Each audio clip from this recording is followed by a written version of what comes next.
Ok.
What the hell?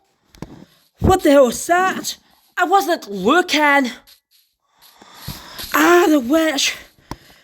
Ow. Damn it. I got attacked by the witch. Move a cow!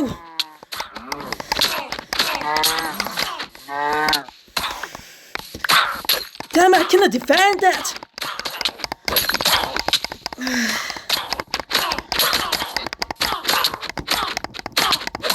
I wasn't expecting that. Oh, Red's poisoned herself. I wasn't paying attention.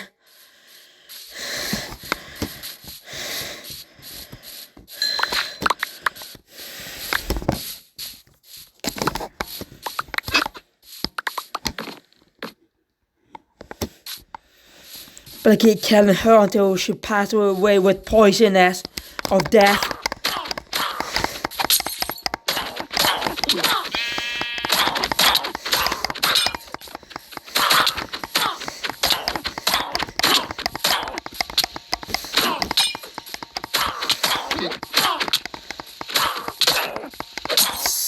Stupid witch.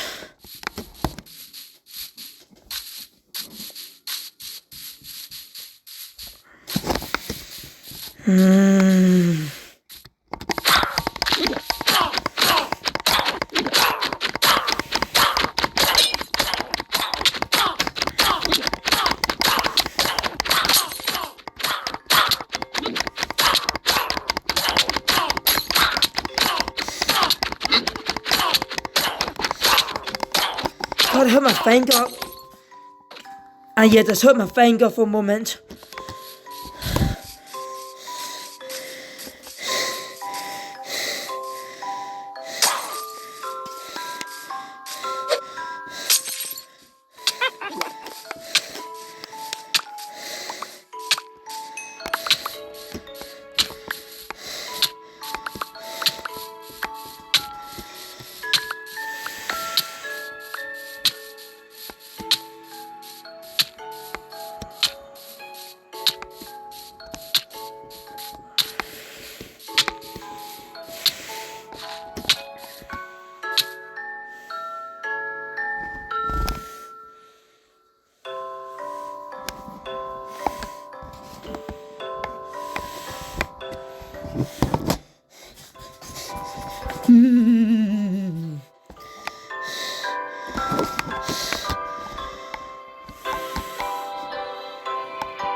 I hate creepers.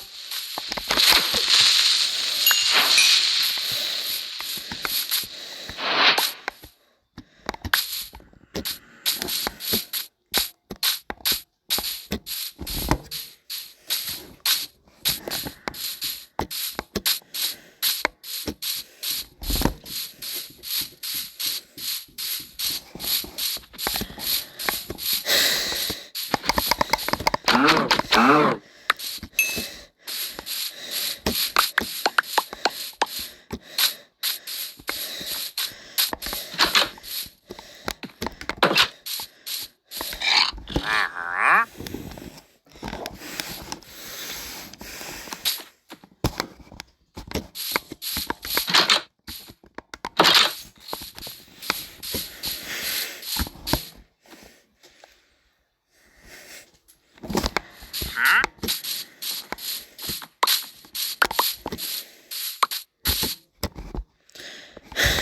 creeper.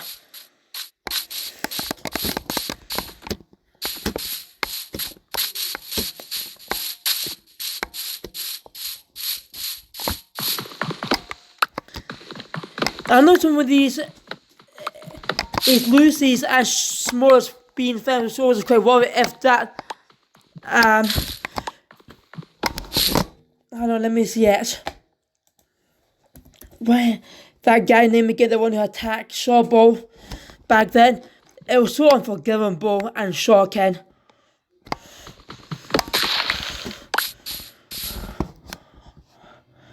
Wilbur's Soot. Yeah, I hope Wilbur's Soot doesn't do the same to both Lucy's and Smallest Beam. That would be going way too far.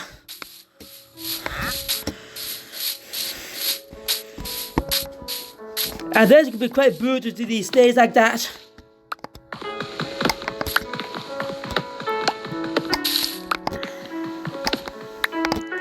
And also feel bad for Shubble, like although fans say that you to save words, something can make them better or make it worse. When Shubble yell out for those save words, it would make Wilbur's Soot a lot worse, and that was a bit more shocking even than we expect that. I'm not gonna lie about that. Well, quick me if I run like that. How?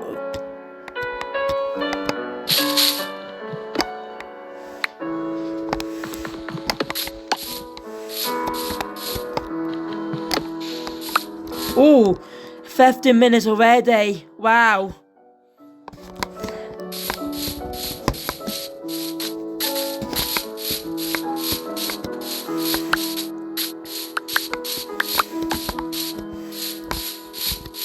I wouldn't know what Lucy's name is. It's LT Shadow Lady. I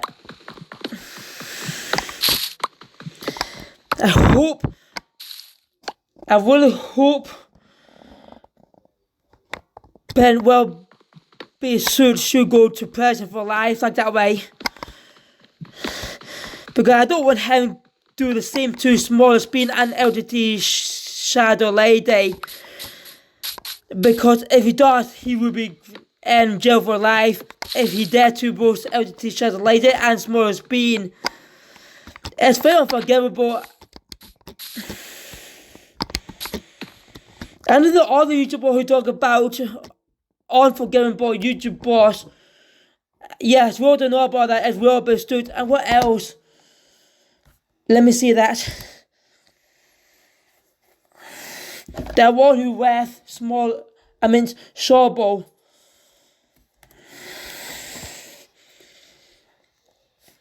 I feel bad for Shubble still of these most unforgivable Wilbur's Soot. I still not forgive him, still like Wilbur's Soot. I hate him. But however, energy was also about Wilbur's Soot's abuse, which is going to showcase and why. But he was going to be with Smallest Bean as well. I don't even know if Wilbur's Soot could be change his heart or not. But he still continue on the same blood and nonsense.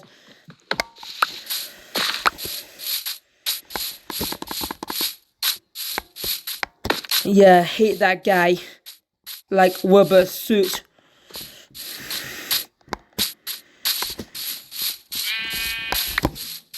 It was unforgivable and a punishment like that. I'm sorry I wasn't talking about that.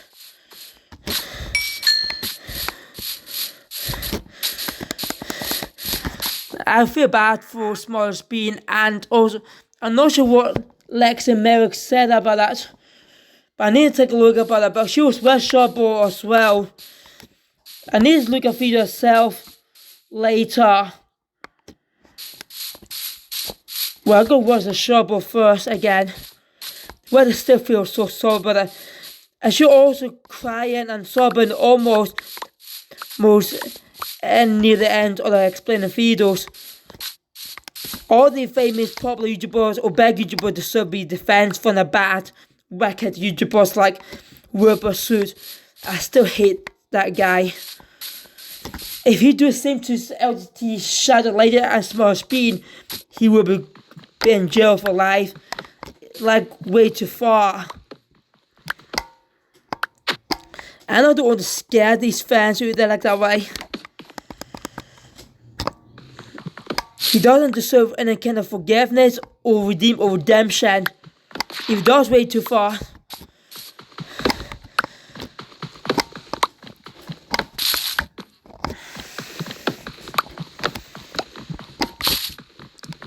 I still don't know if I forgive him like that way.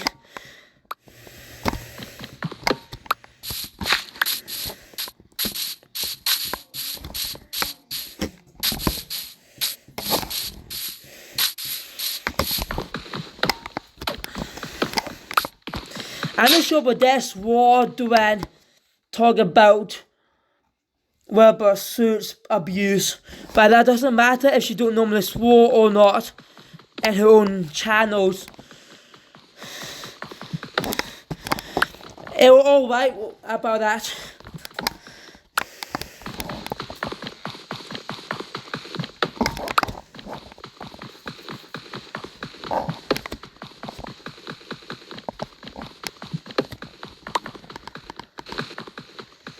There's what choosing Shubble's Minecraft skin as a tribute after what Wilbur Soot did to her like that way.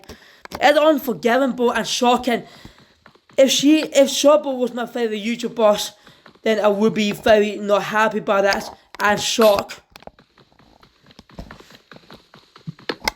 It's unforgivable and on redemption.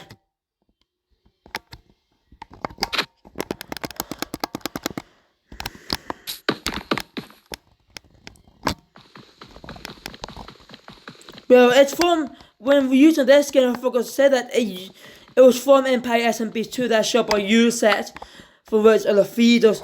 I know she did go way too far in Empire SMP2 like that way.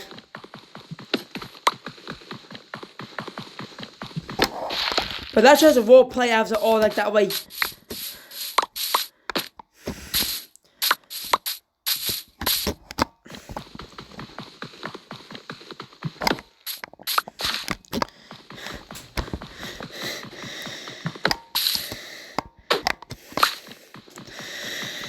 Violence is not an answer, and it's not really caring like that way.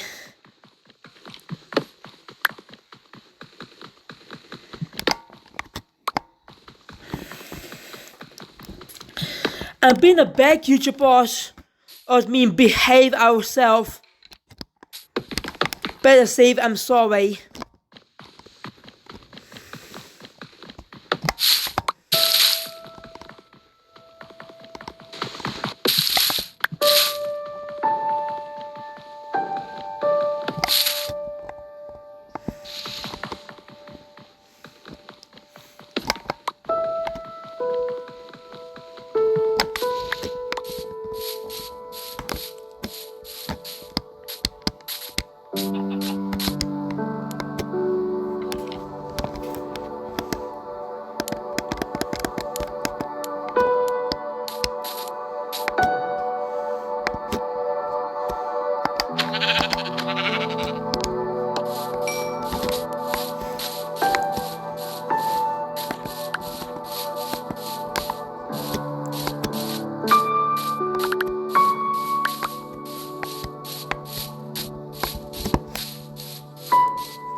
Still feel bad for Shubble still.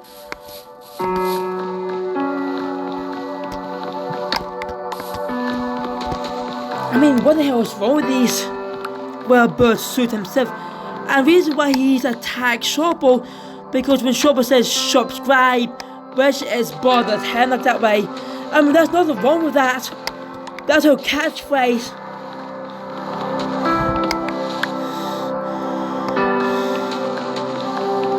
I mean, who do you think he is for attacking poor Shubble like that?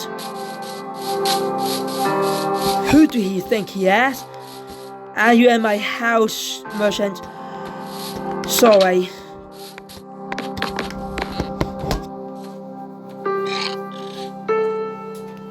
Who do you think he is?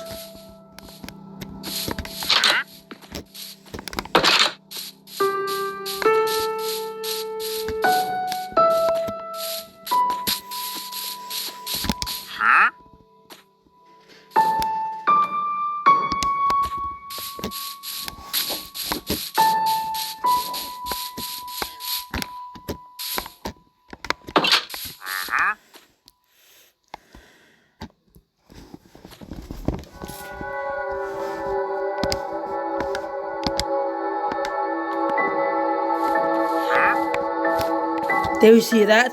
That's huge a shake.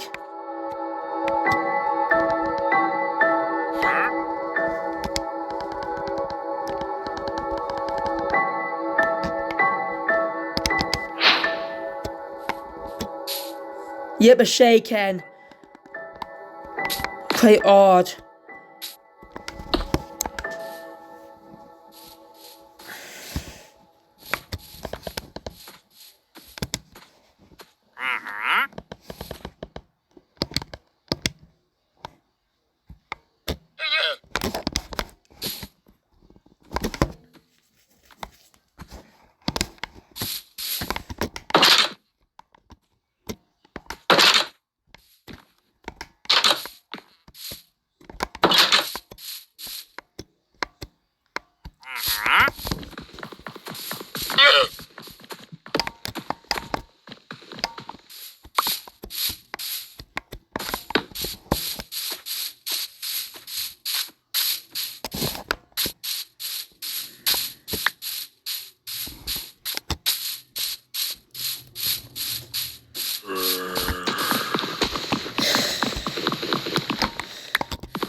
I do feel sorry for Shubble still.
Abusive is not very nice like that.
What the hell?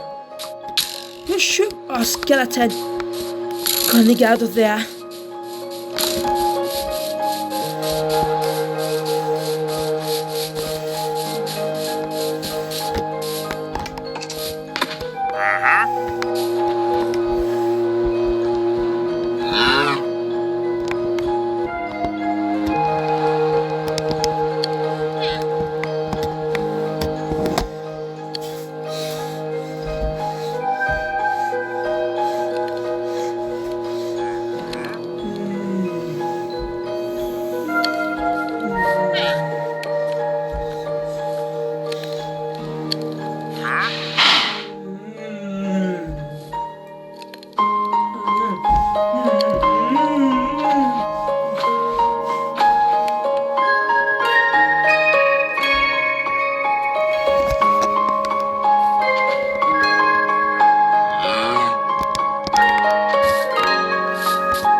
Okay, that was pretty odd.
Oh, the space limit reach.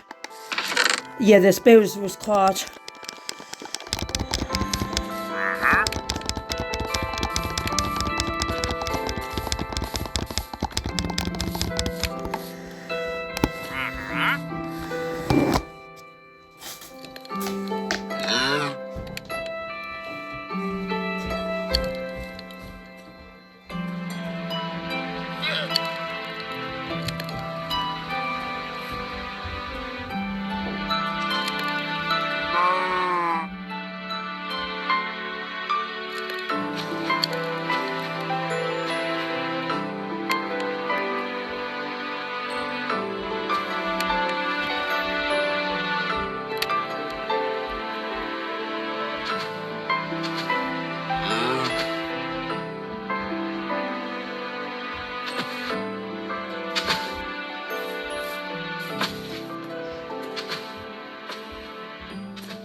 Because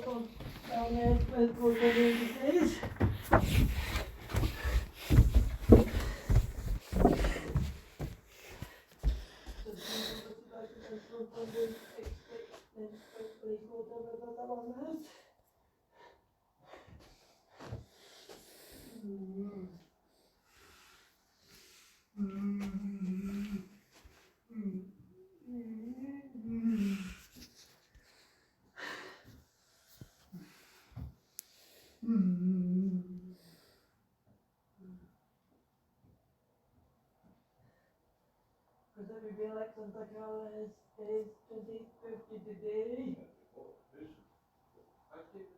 Alex Santa Claus. All right. Because he's already dead because of water and disease. That's it. No borrows, he died of that as well, didn't he? That's that all sorted, cheerful.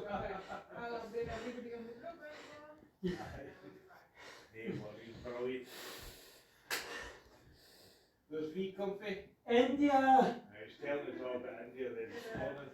But what's India like? It is really hot all year round. That's right. You want to read more about it and let me know? Yes. Oh, you know, you'll Google it, you'll tell me everything, wouldn't you? We phone us like this, Alexander, this because they have your phone India, be. You tried going to India, didn't you?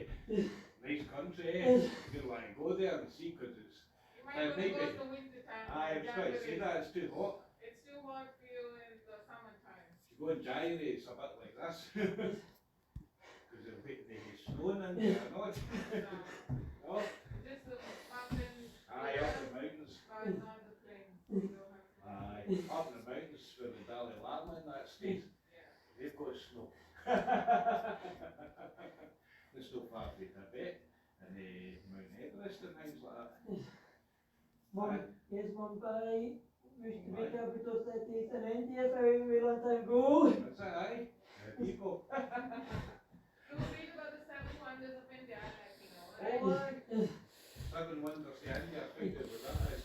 There's what Mumbai mean That's the name of the city. in India. Aye.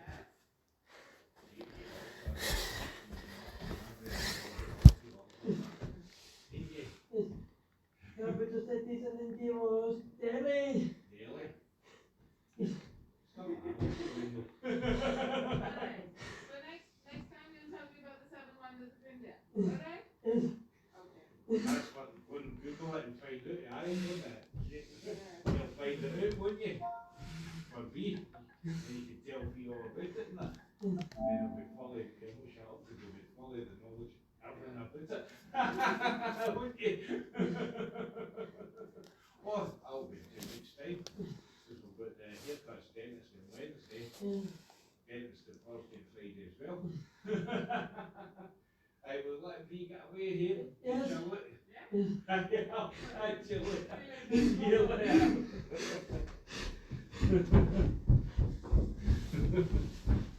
You right, Wally? Fine.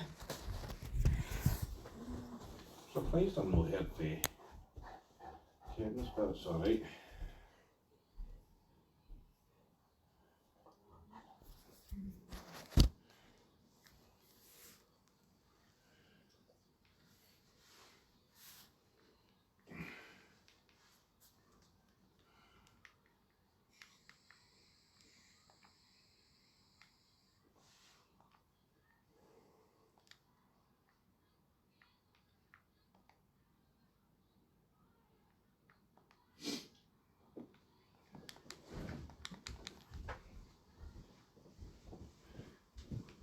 Alright, James, aye.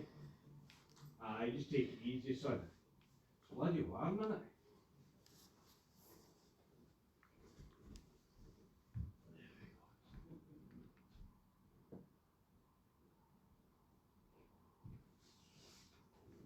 Right, we'll get that more later. Right, come on.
Okay, sorry about that.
What there was that? Ah, just trapping.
Ah, there's spawner right above it.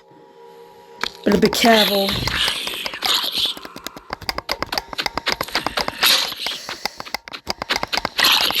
And sword book.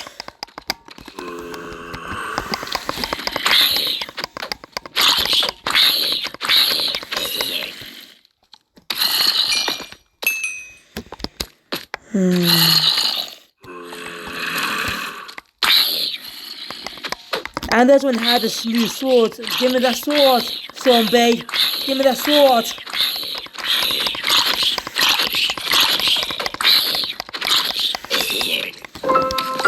And it's already boss dead.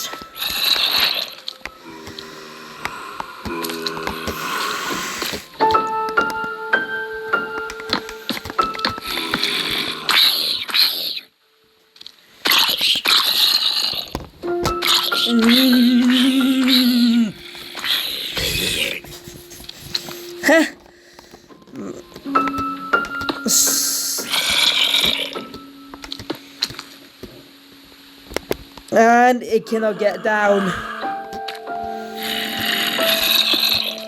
Damn it. I will be gender war present for.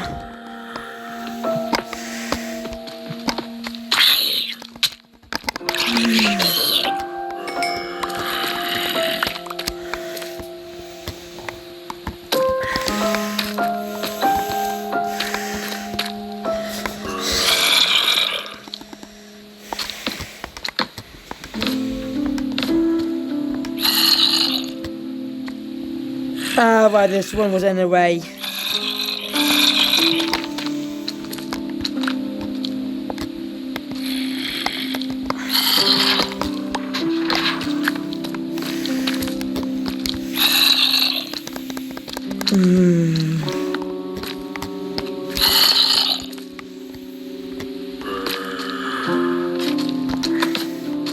Gotta be very careful.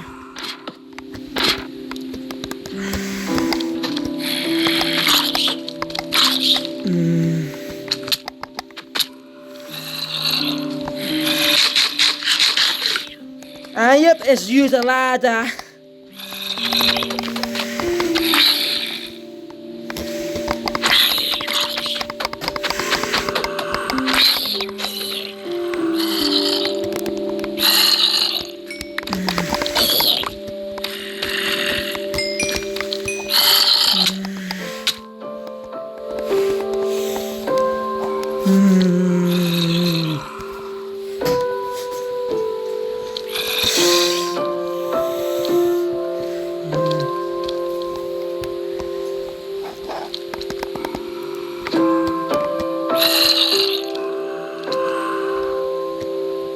Wait, there's more sword. I noticed that.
Damn it!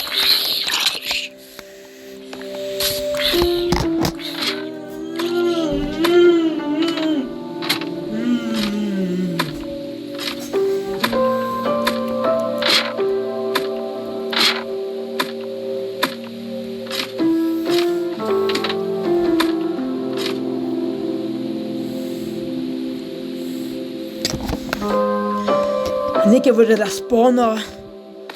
But how?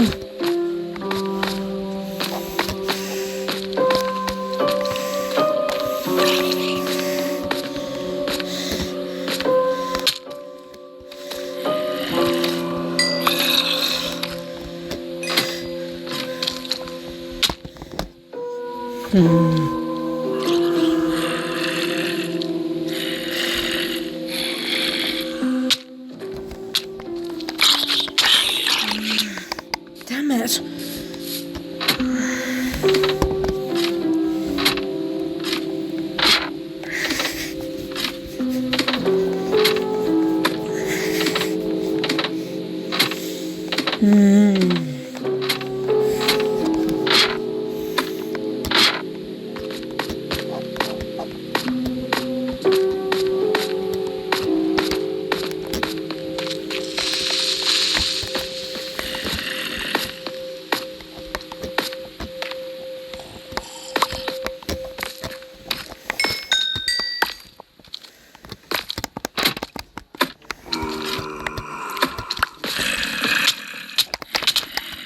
Damn it.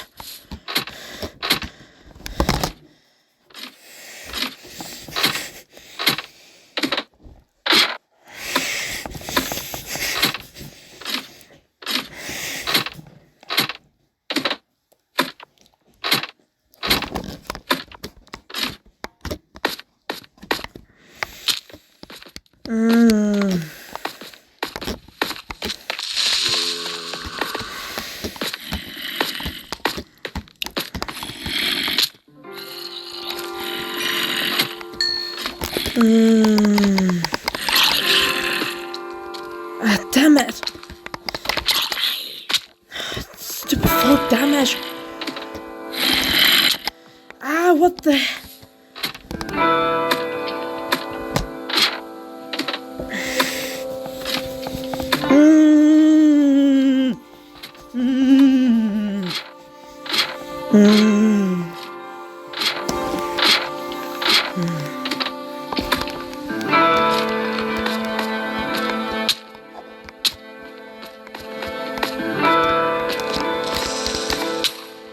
Damn it, that's going, creeper.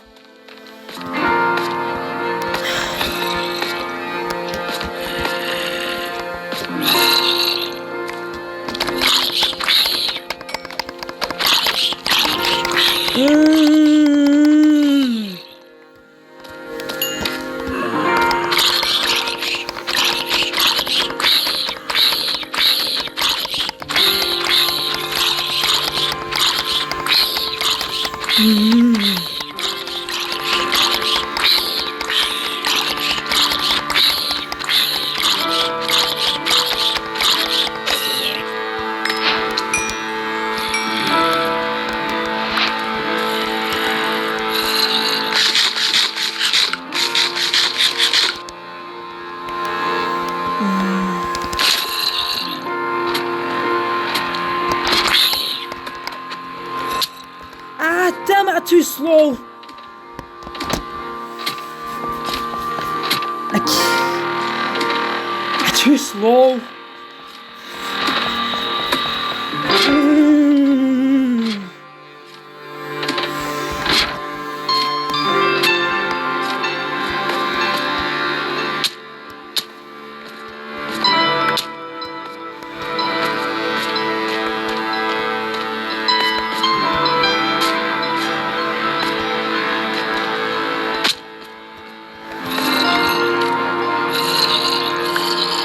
And he fights a zombie back with a torch. Ah, damn it.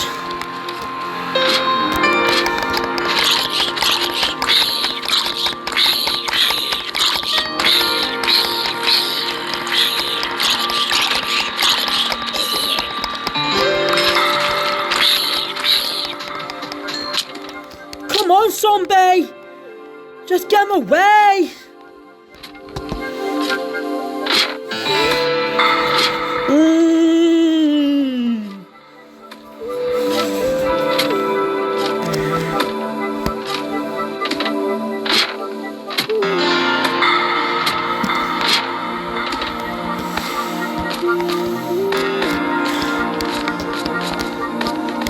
I need to be very real quickly.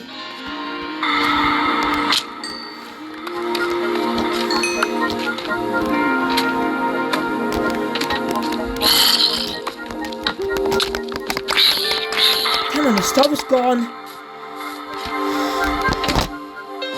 See, I still have no.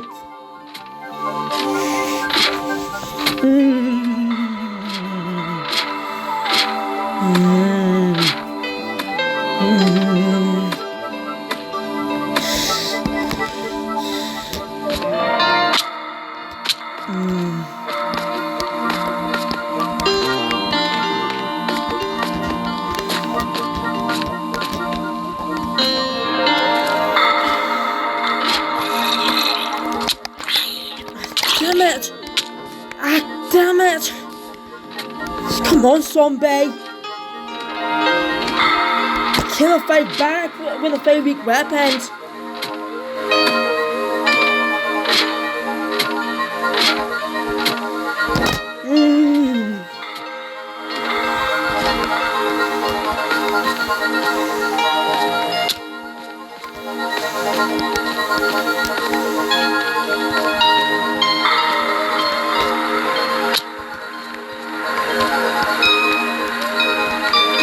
And they keep. I don't. I fell.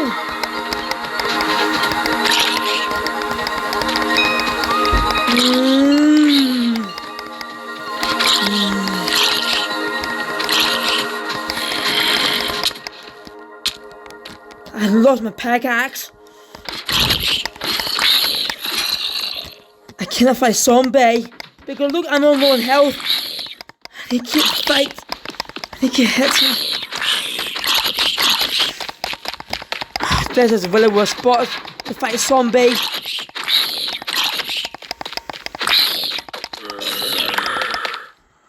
And my pickaxe. Come on.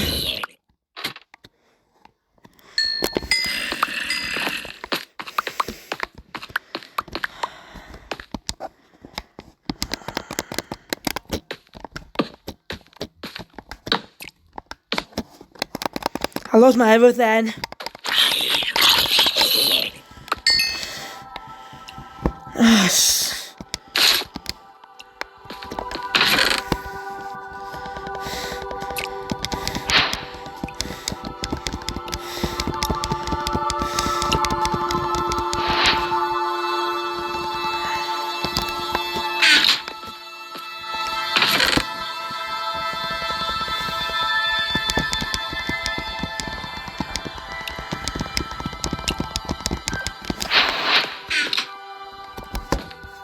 All I left to do is just get rid of that spawner. I lost my oven. What? How bloody brilliant.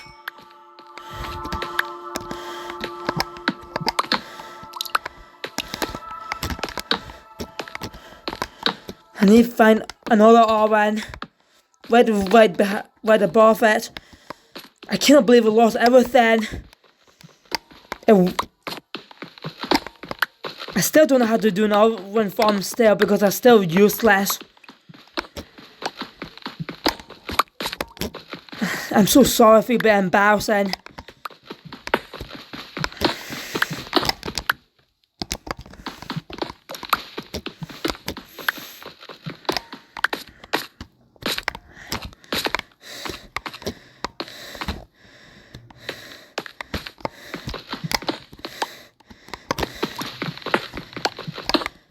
Sorry about that. It was very frustration to get. I don't have any kind of strategy to kill the zombie with a spawner nearby. I need to kill that cow and sheep again.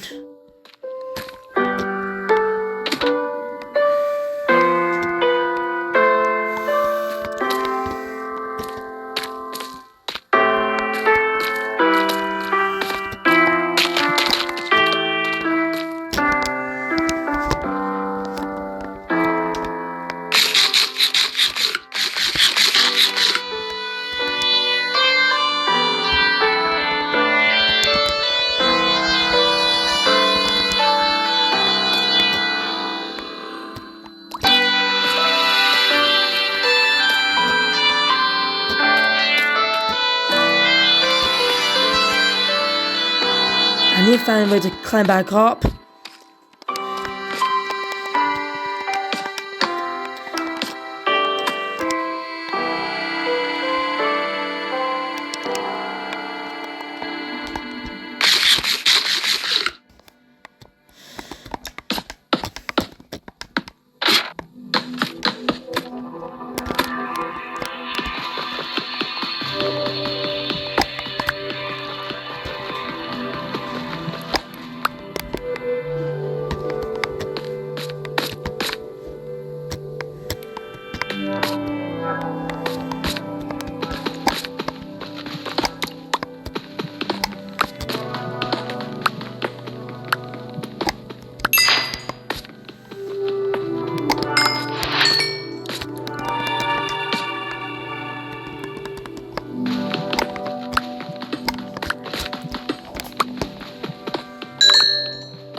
What a waste of all then.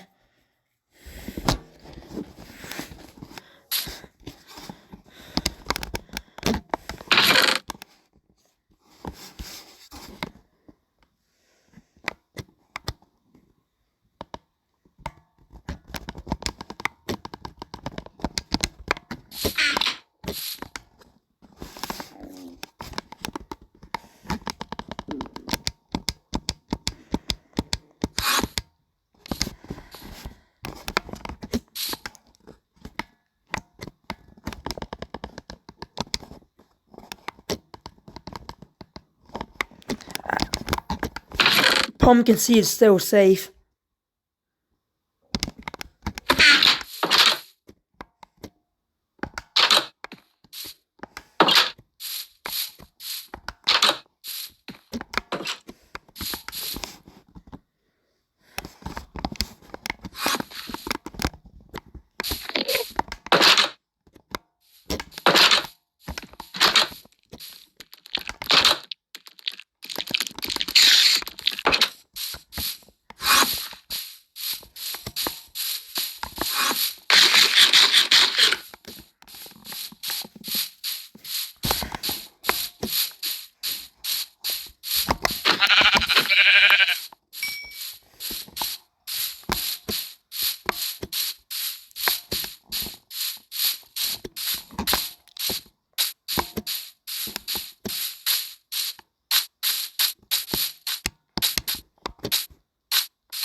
Man.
Well, look at that birch sapling. And well, look at these different sapling type. It's realistic.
Sorry.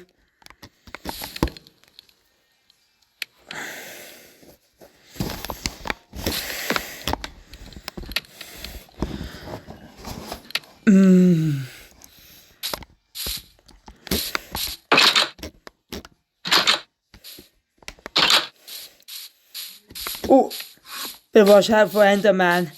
Don't look into his eye with his crosshair.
Oh my god, look who's back! It's Ruby Cord. What a surprise!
Man.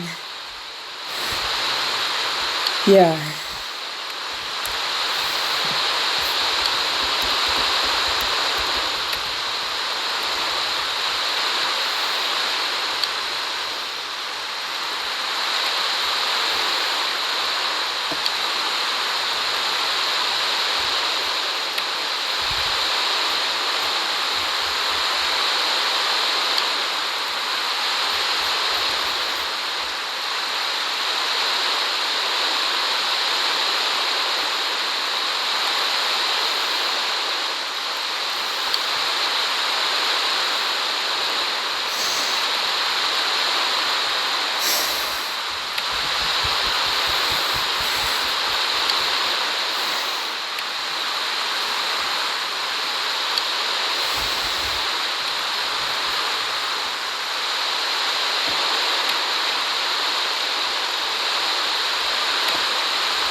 Ooh, the steak is cooked.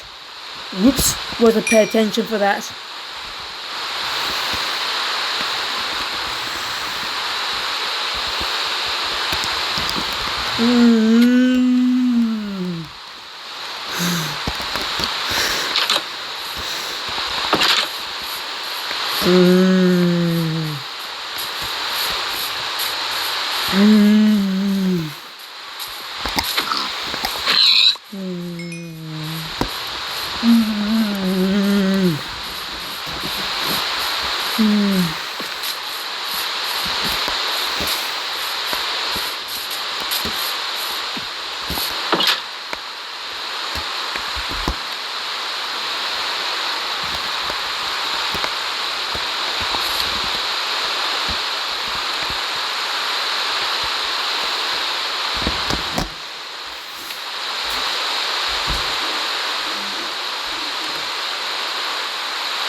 minutes. Running at it.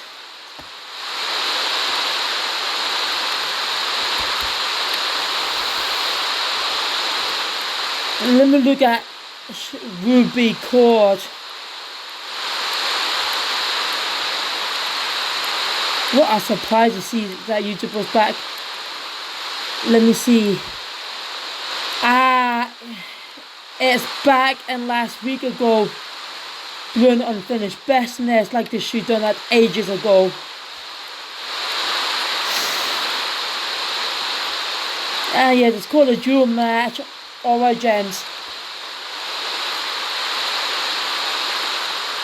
And this will finish. Then we'll be back doing Puyo again, like Puyo Tetris. 1 for Nintendo Switch and 2 for Nintendo Switch. Well, we'll have to wait to see first. Jewels of Cleopatra. Ooh, interesting.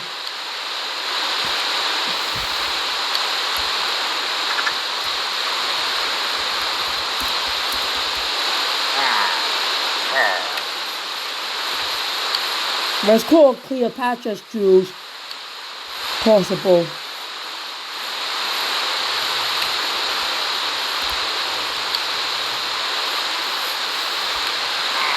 That is quite confusing. It's called a Big Fish game. I don't know why I went into it that way. It's the World Pot of Steam.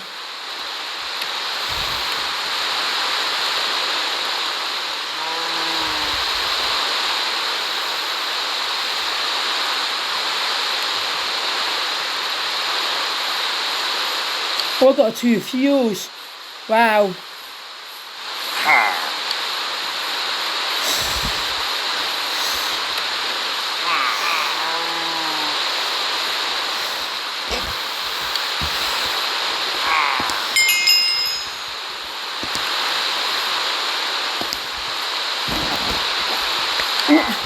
Thanks for better, boss.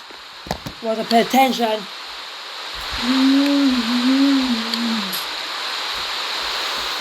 Yeah.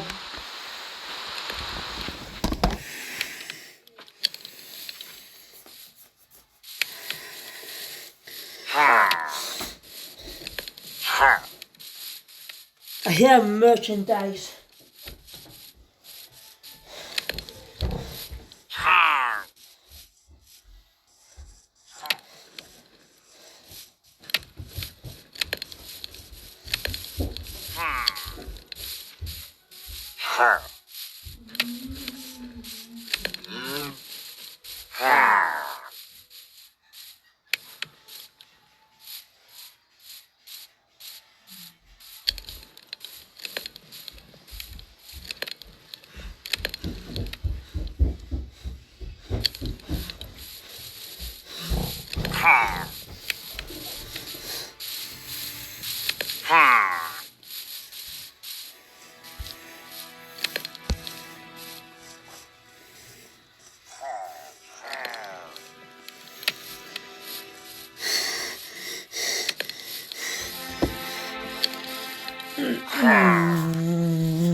Get on my lawn, Pelachos! Get on my lawn!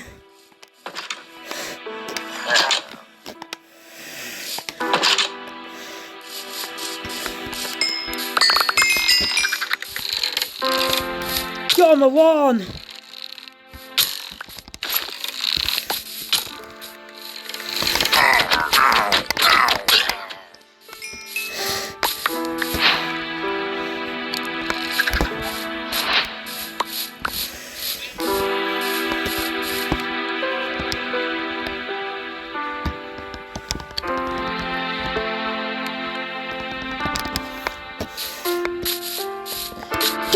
my lawn.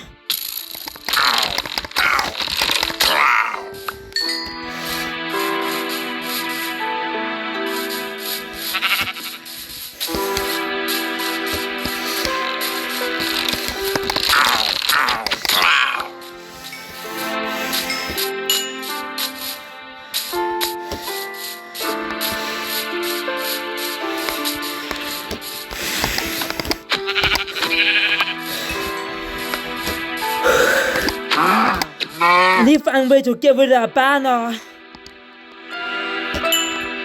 I know I better start with feather charge from now on.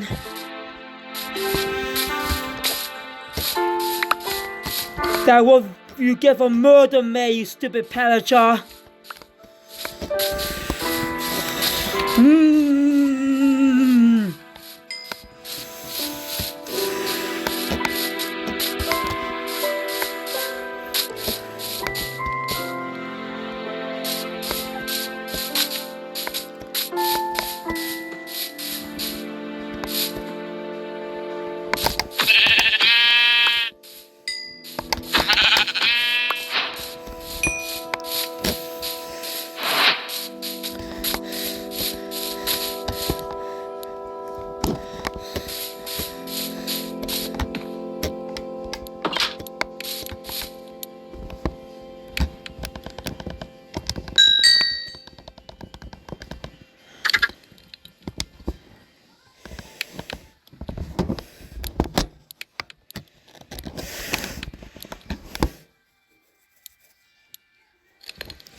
Oh, I got a crossbow. Sweet. Just need it for later.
We need to go get rid of that stupid banner.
Wait a minute, there's diamond. That's odd. How did I miss that? And it's look like a sphere version of diamond. Yeah, that's a bit weird.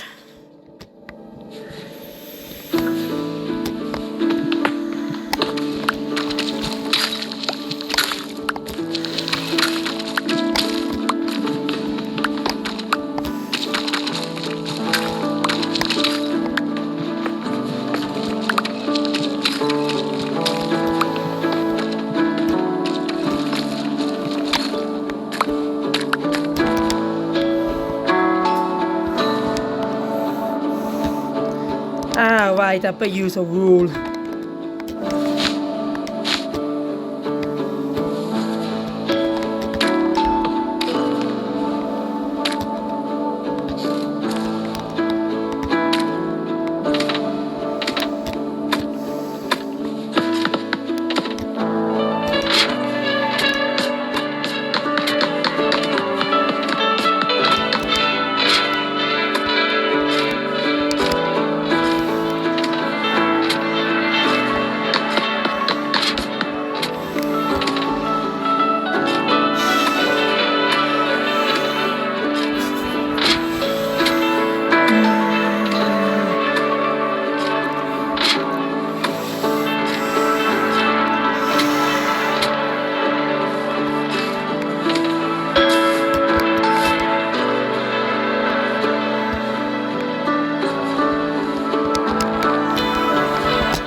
Then I break the bed away.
And more iron. Wow.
my, gravel everywhere.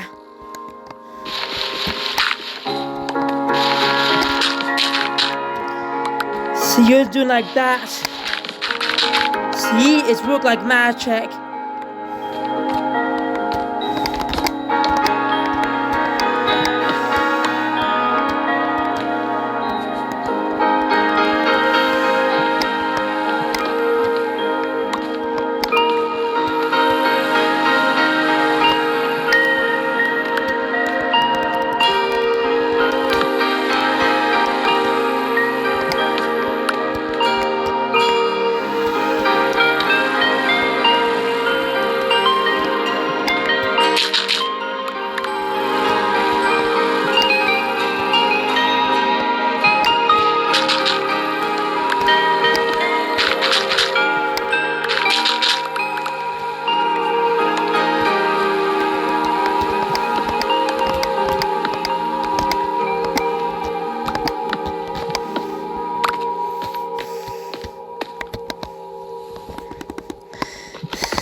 Oh, it's caught. I think it's caught.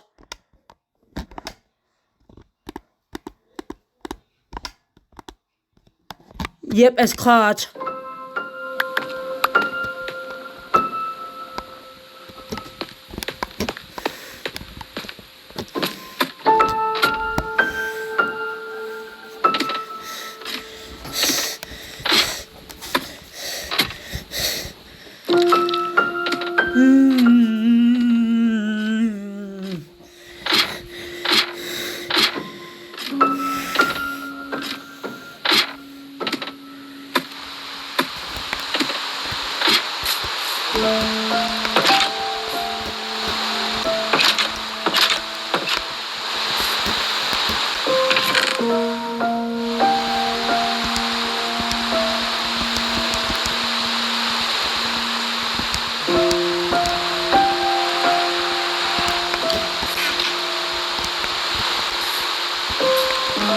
Oh crap!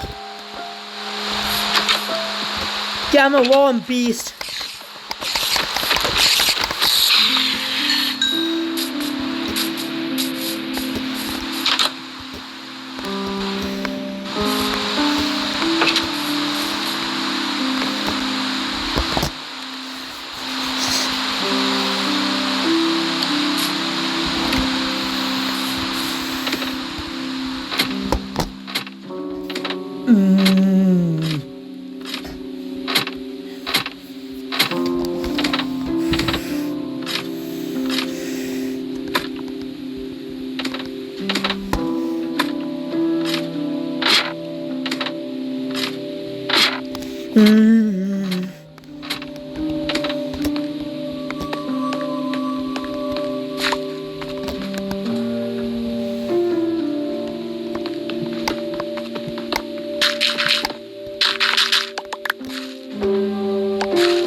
3 hours, wow.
the old card.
Oh, bedrock.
Okay, it's caught.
that. Try again.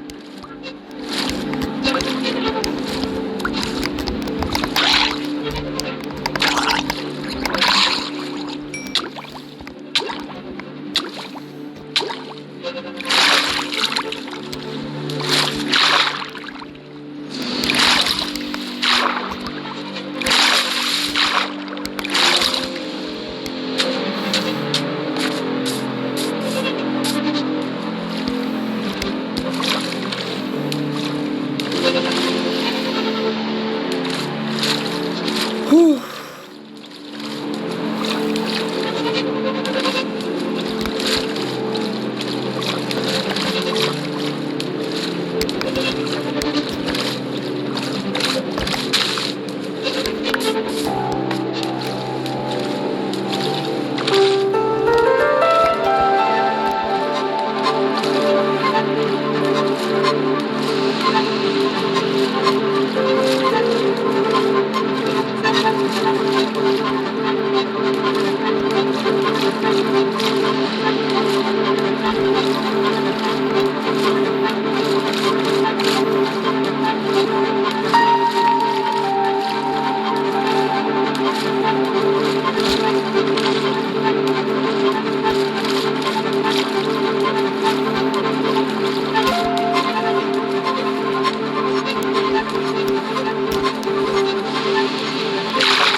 Wow, did you see that?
What the hell?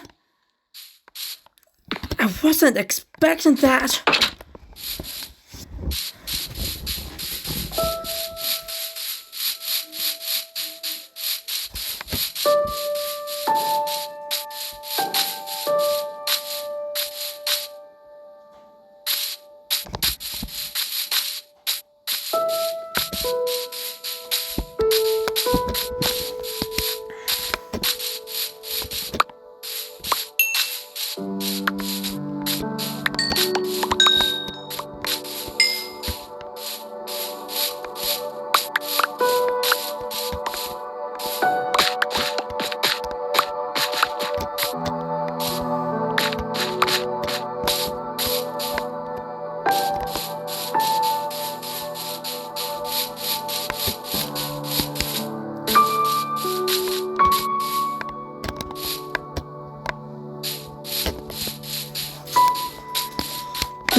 and Enderman.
Oh.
Oh, there's all the diamonds.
Oh, another diamond. Oh my god. I'm lucky. There's my lucky time. And the other one right above me.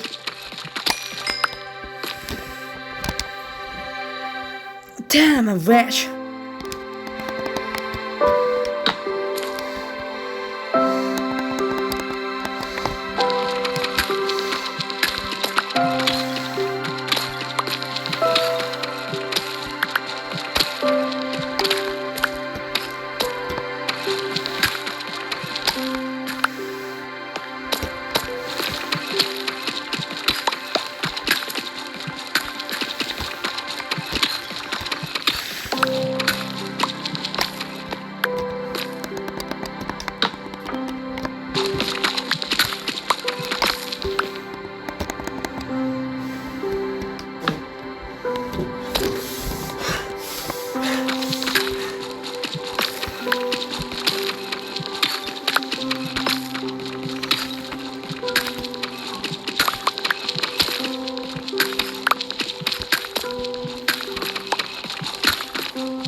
Yeah, and I don't know. Just go, Jan.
Right, you get a turn back and do this one.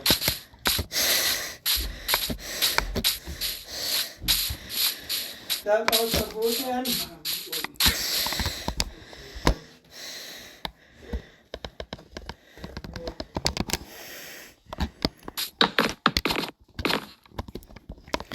One, two, three, four, 5, 6, 7, 8, 9. 1, 2, 3, 4, 5, 6. Damn, I lost a count. I lost a count.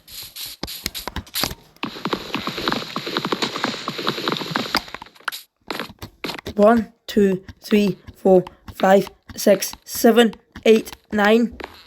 1, 2, 3, 4, 5, 6, 7. 1, 2, 3, 4, 5, 6, 7, 8.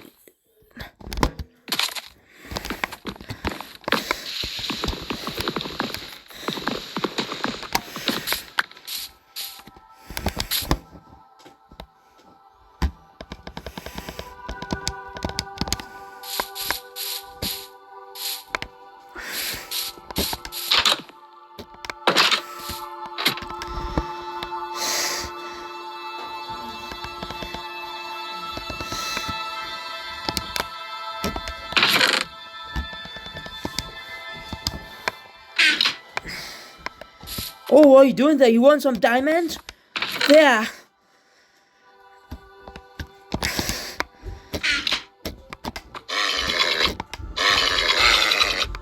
Okay then, fair enough.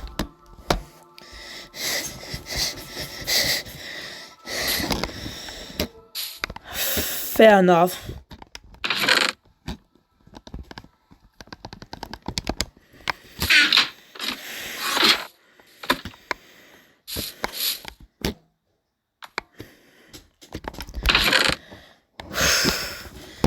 Where should I start?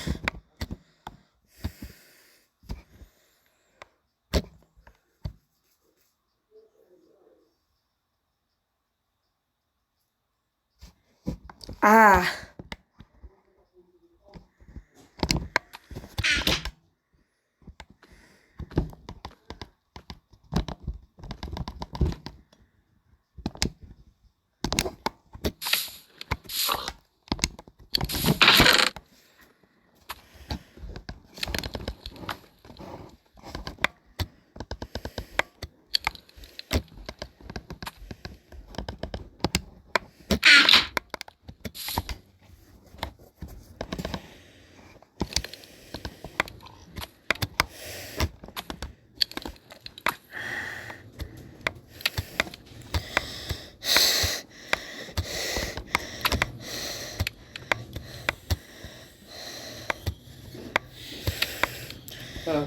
Cosa ci appena ci fa tutto il sesto, la tela batte nel sesto, ne va.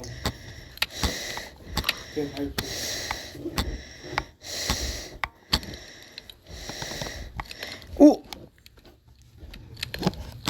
Wrong button.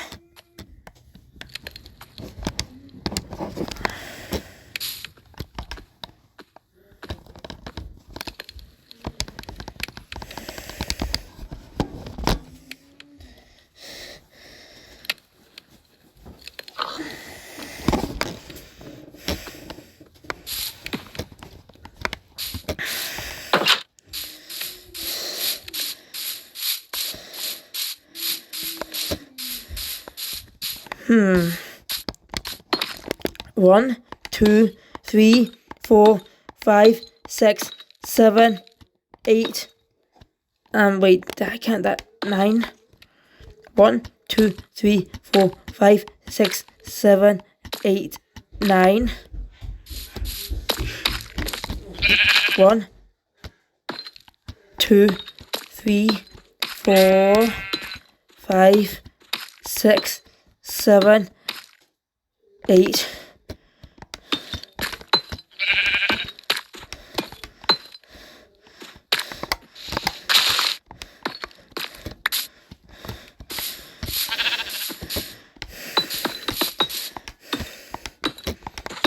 Well, we're going to get a tail back on this and switch that place and not do this now.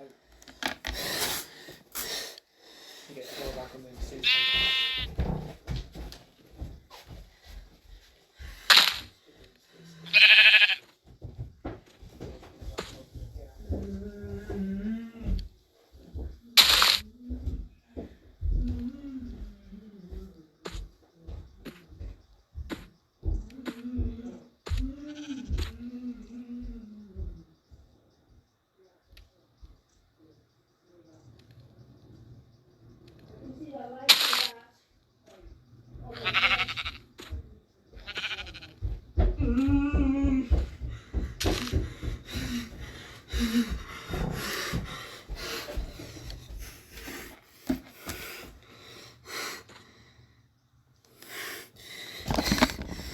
Okay, time to play some dirt block.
Where the horses go? Oh, there he is, right behind me.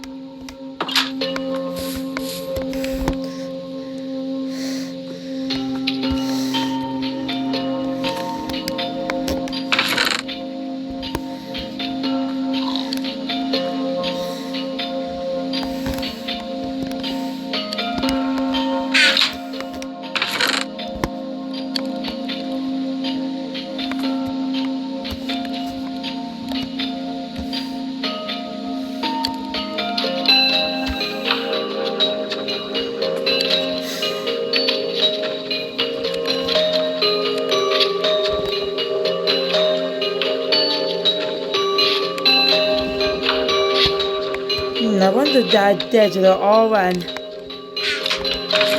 Ah, there's orange.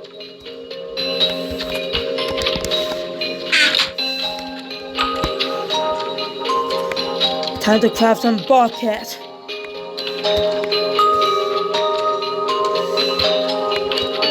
of water.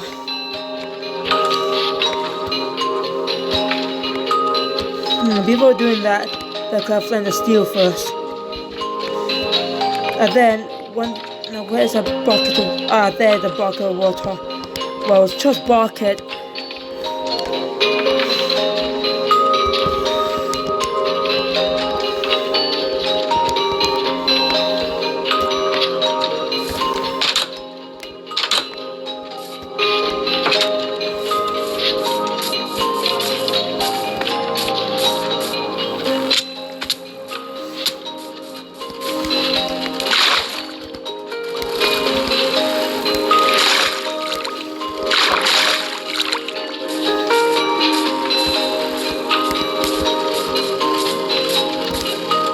I don't take a bit too much damage to these days like that.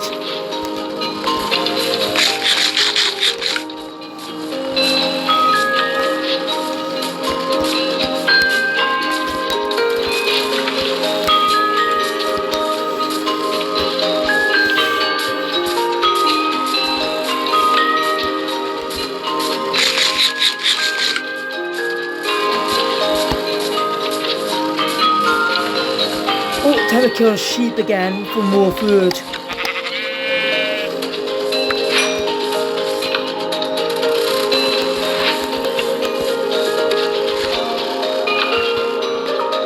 When it's at 9, it's 6 time. When I get to the center. 1, 2, 3, 4. 1, 2. Okay. Gonna pour this water down and maybe just both sides.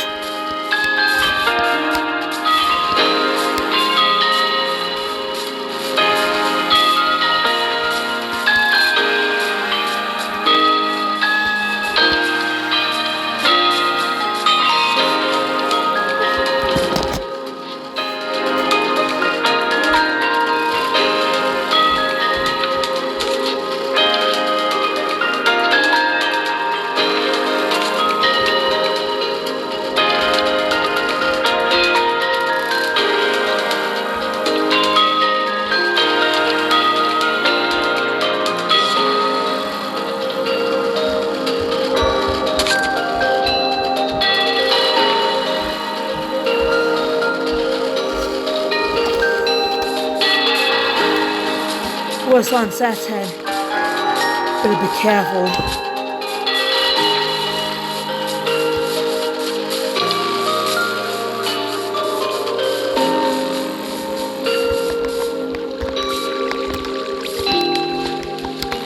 Oh yeah, we cannot pipe water, so better leave it alone like that way.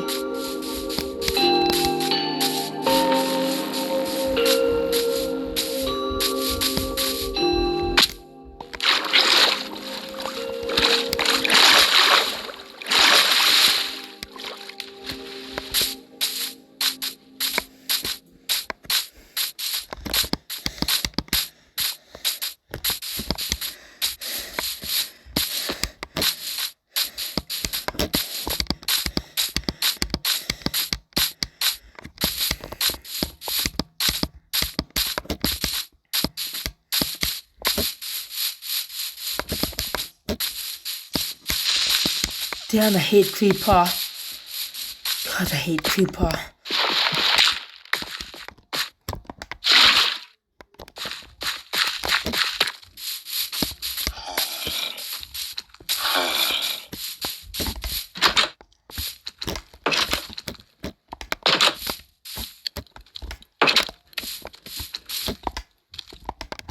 Let's get rid of these beasts.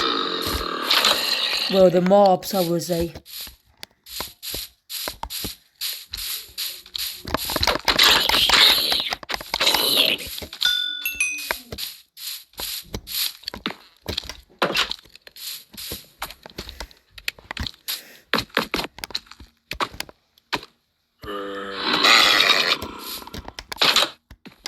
Always get spooked by these mobs. Gonna get rid of these diamond zombie. Well, gold armor zombie.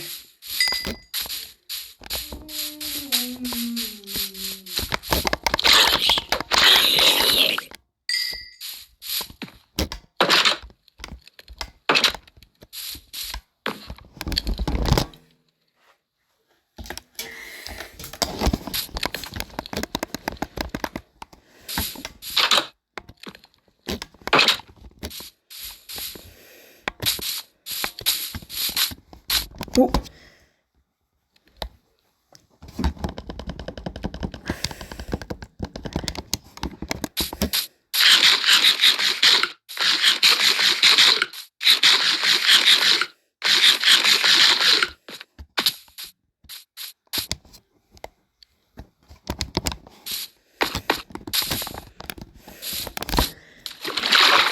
But keep an eye on these battery life.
Oh, it's caught. That chest is caught.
I better collect some seeds.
Ooh.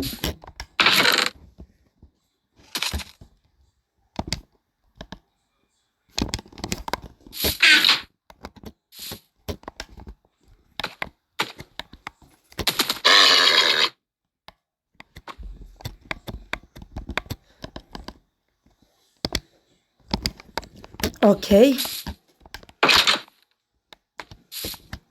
Ah, right, that's for the rooftop.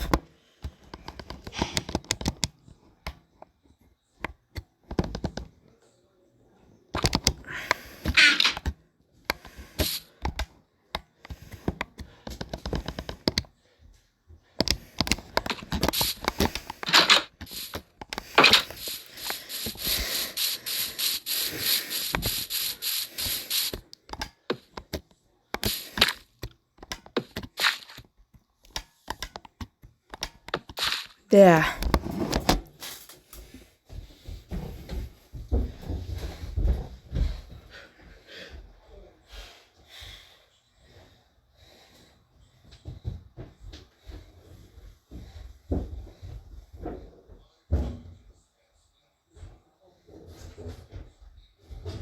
Oh yeah, Daddy. I just managed to use my ass count on my PS5 on Thursday. Hopefully that we were on it that way.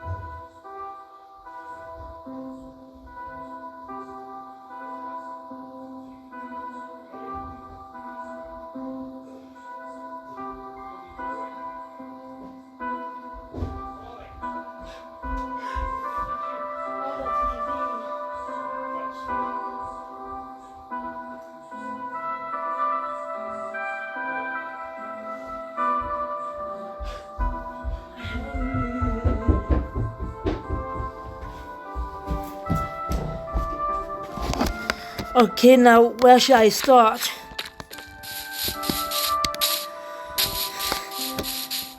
Yeah, we'll build roof and ground later.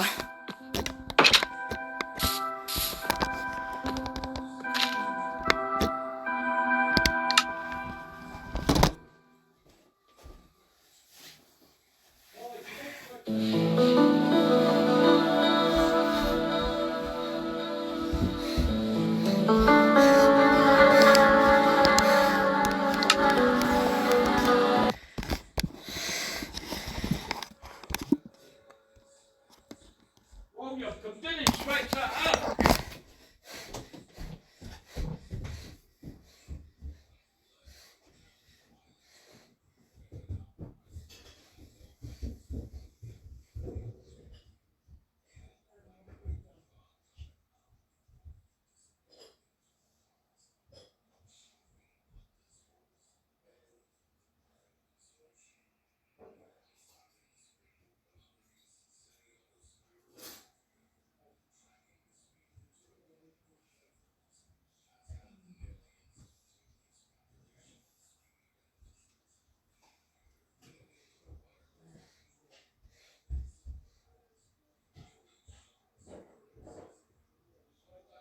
Yeah.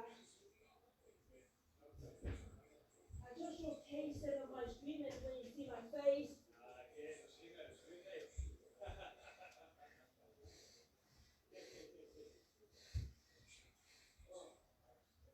Yeah. Wilbur stood the one who attacked Shubble.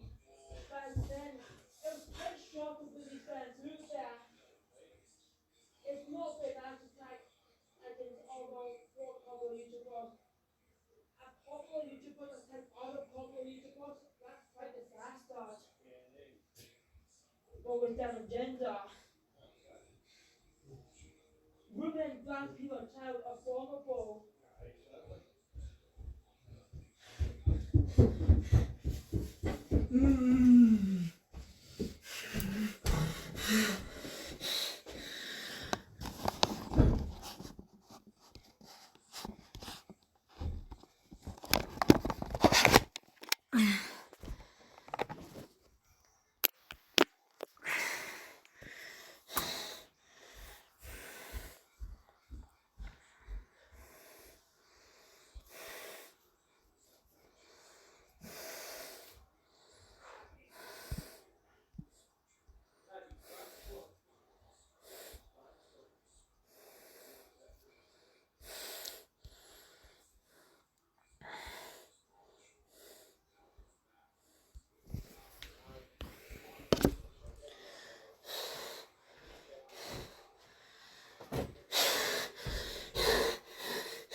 I have always liked telling my different experiences that I've had in dating because it feels important to me to share what I've learned and maybe help other people to not make the same mistakes that I have, before. I'm 30. I've dated a lot. I've gone on a lot of dates. I keep trying. And it's unfortunate that a lot of my dating history, there were a lot of bad people that tried to manipulate or control me. But that's not to say that every person that I've dated has treated me poorly. Some people just weren't the right people. And speaking out about my bad experiences has never felt as important as it does right now, because silence has always brought me peace, and this time it feels like my silence is not keeping my peace. It's only keeping somebody else's peace. And I never thought that I could be the kind of person to end up in a situation like I did. I never thought that could happen to me. And so for me, this is important because it could help anybody else see the signs sooner than I did, or hopefully avoid a similar situation entirely, because the truth is, it was dangerous. There were a lot of things wrong in this relationship that I endured some pretty terrible treatment, and I might touch on some things here and there about that, but if I feel like it's important to the overall context. But what I want to stay focused on is this specific issue, and the things that happened matter-of-factly, and the things that people saw and witnessed in our circle. It took me 10 months after to heal, and I spoke with multiple therapists and tried different forms of therapy. I tried somatic therapy. That one was actually really good for me. Because that one actually helped me release a lot of built up anger I was having over the last year. But the anger that I was feeling was for myself, because I felt like I should have known better. I felt so stupid at myself for sort of just staying through all of this.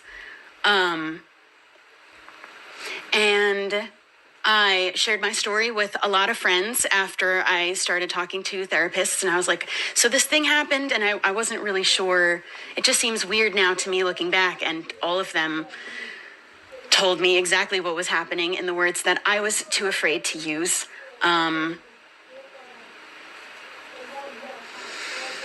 And I was being hurt in my last relationship. And it took me all of that time to see it through that lens. I even posted an anonymous story to Reddit that I have now deleted with an anonymous account. But in posting that, I found a dozen other stories that were exactly like mine, exactly the same way. And all of the comments said exactly the same thing.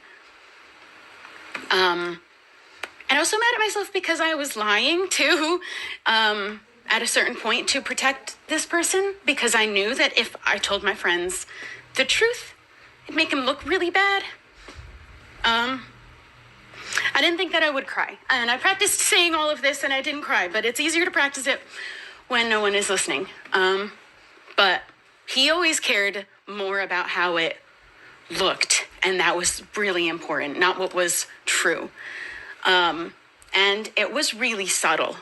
When I hear about,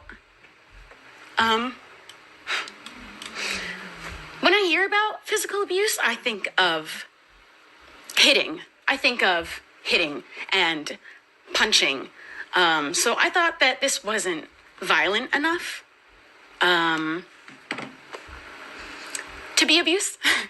I thought that it was just like a constant accident, that he kept hurting me, but he's not hitting me. And it didn't start as something that he did to hurt me. He had this habit of biting, which is so weird to me now, but he said that he had this habit since he was a kid, and even his mom said that that was true. And he said it was just affectionate, and that might have been, I think that might have been true maybe at the start, but I also feel that I have good reason to believe that every part of it was a lie, but that's just my personal opinion. And I had no problem with just biting. That isn't even the most uncommon thing. but he did mention something early that I should have taken as a red flag. And he wanted to make sure that I was okay with him biting me because he didn't want me to come back later and say that he abused me, which I thought was really weird considering he had never hurt me before. And so why would I call it abuse? And why was he thinking about that? And I thought he was being sweet, checking on me to make sure that I was still comfortable. But of course I was, because he hadn't hurt me. And why would I think he ever would? And then he did for the first time by accident. And I don't specifically remember the actual first time that he bit me too hard by accident because I didn't think that it would be significant. I thought that it would only happen once. And he started biting me more and more over a period of time, sort of throughout the whole relationship. And accidents of him biting too hard and really hurting me happened more and more frequently. But he always seemed genuinely sorry. And he decided that he didn't want to keep accidentally hurting me. So we were going to use a safe word. So he could learn where my limit was, where my pain tolerance ended. And saying that out loud now doesn't sound like that's not very sound logic. But at the time, I thought he cared about not hurting me. But in reality, it's like, why are you biting so hard? And why do you have to bite so hard? And it shouldn't be that hard of a problem to stop. That shouldn't be that hard.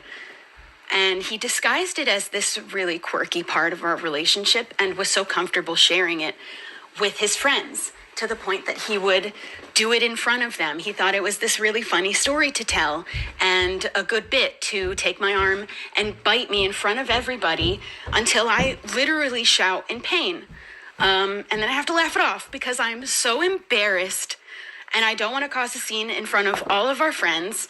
And I'm sure everyone was a little bit uncomfortable, but as long as I was saying that it was fine, nobody really felt like they needed to be concerned, and that's not anybody's fault because I was lying. I was lying, and it wasn't fine because I would go home later and I'd tell him how uncomfortable I was, how much I didn't like being hurt all the time.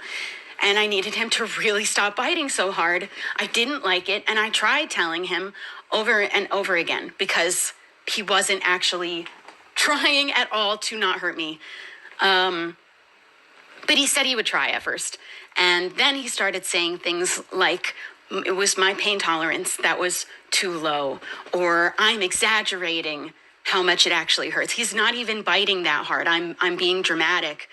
But his biting escalated to a point where I was covered in bruises all over my arms, and they hurt, and he would poke at them for fun.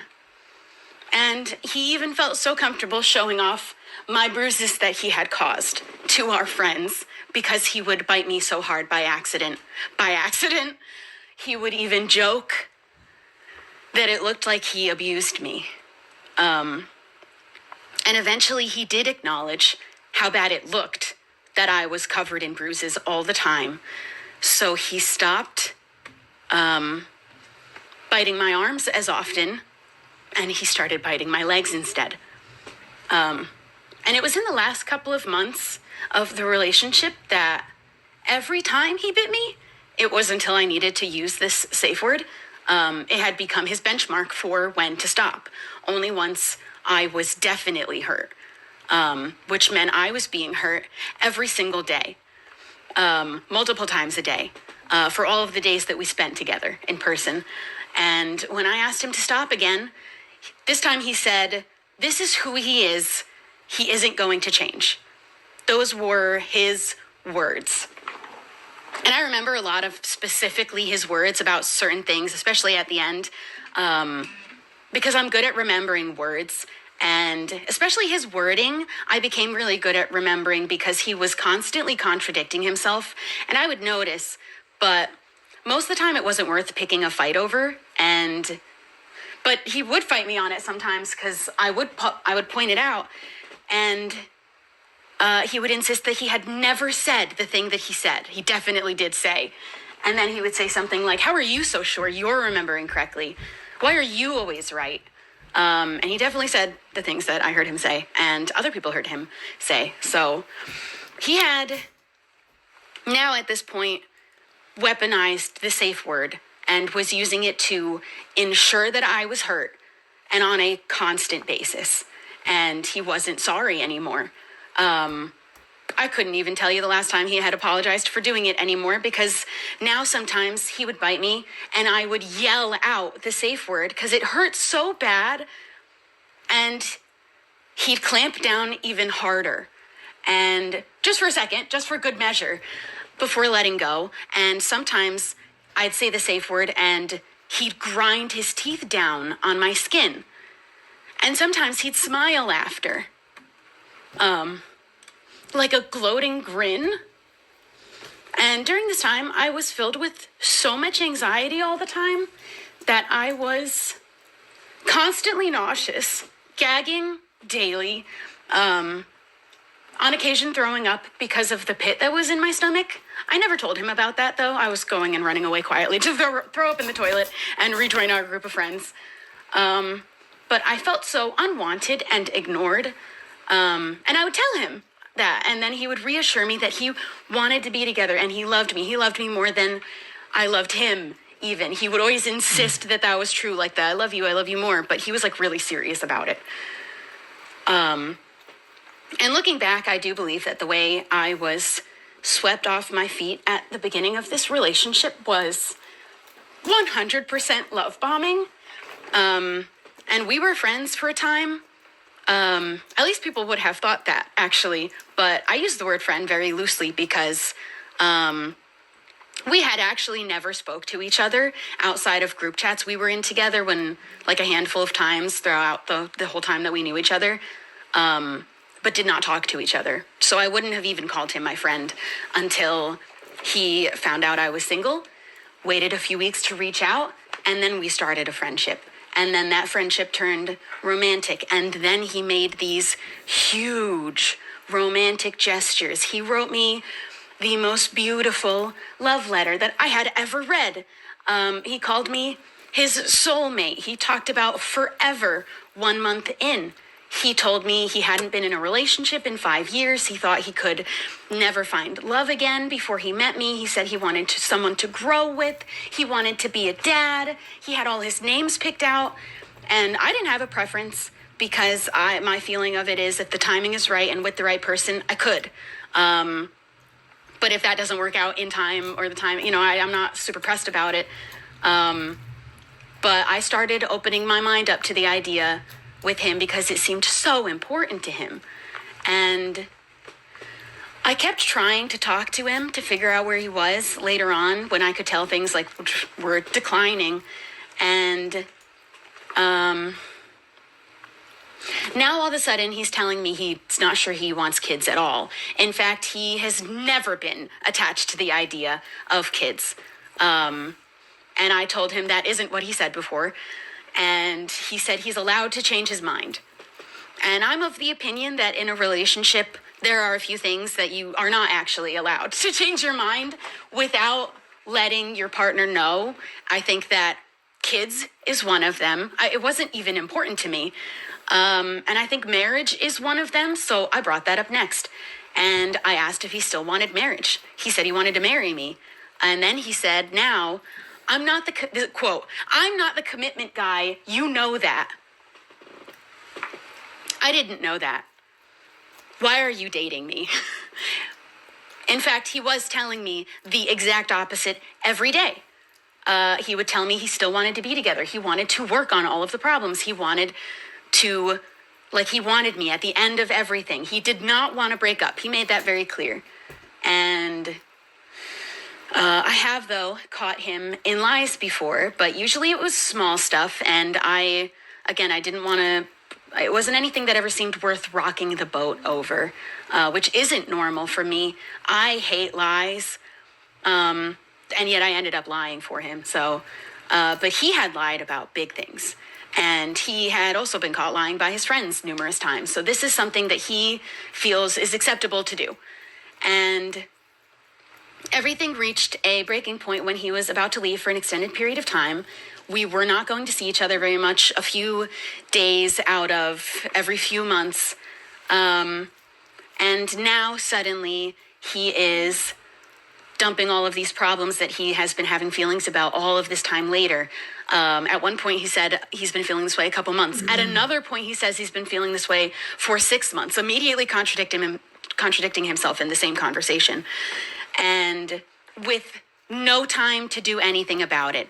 I arrive, never mind, I'm gonna get to something later, but I literally arrived for 3 days for this conversation to happen and then leave. My cat just woke up and she's not usually awake right now. Hi, my love. It's really close to her dinner time. I should have fed her early.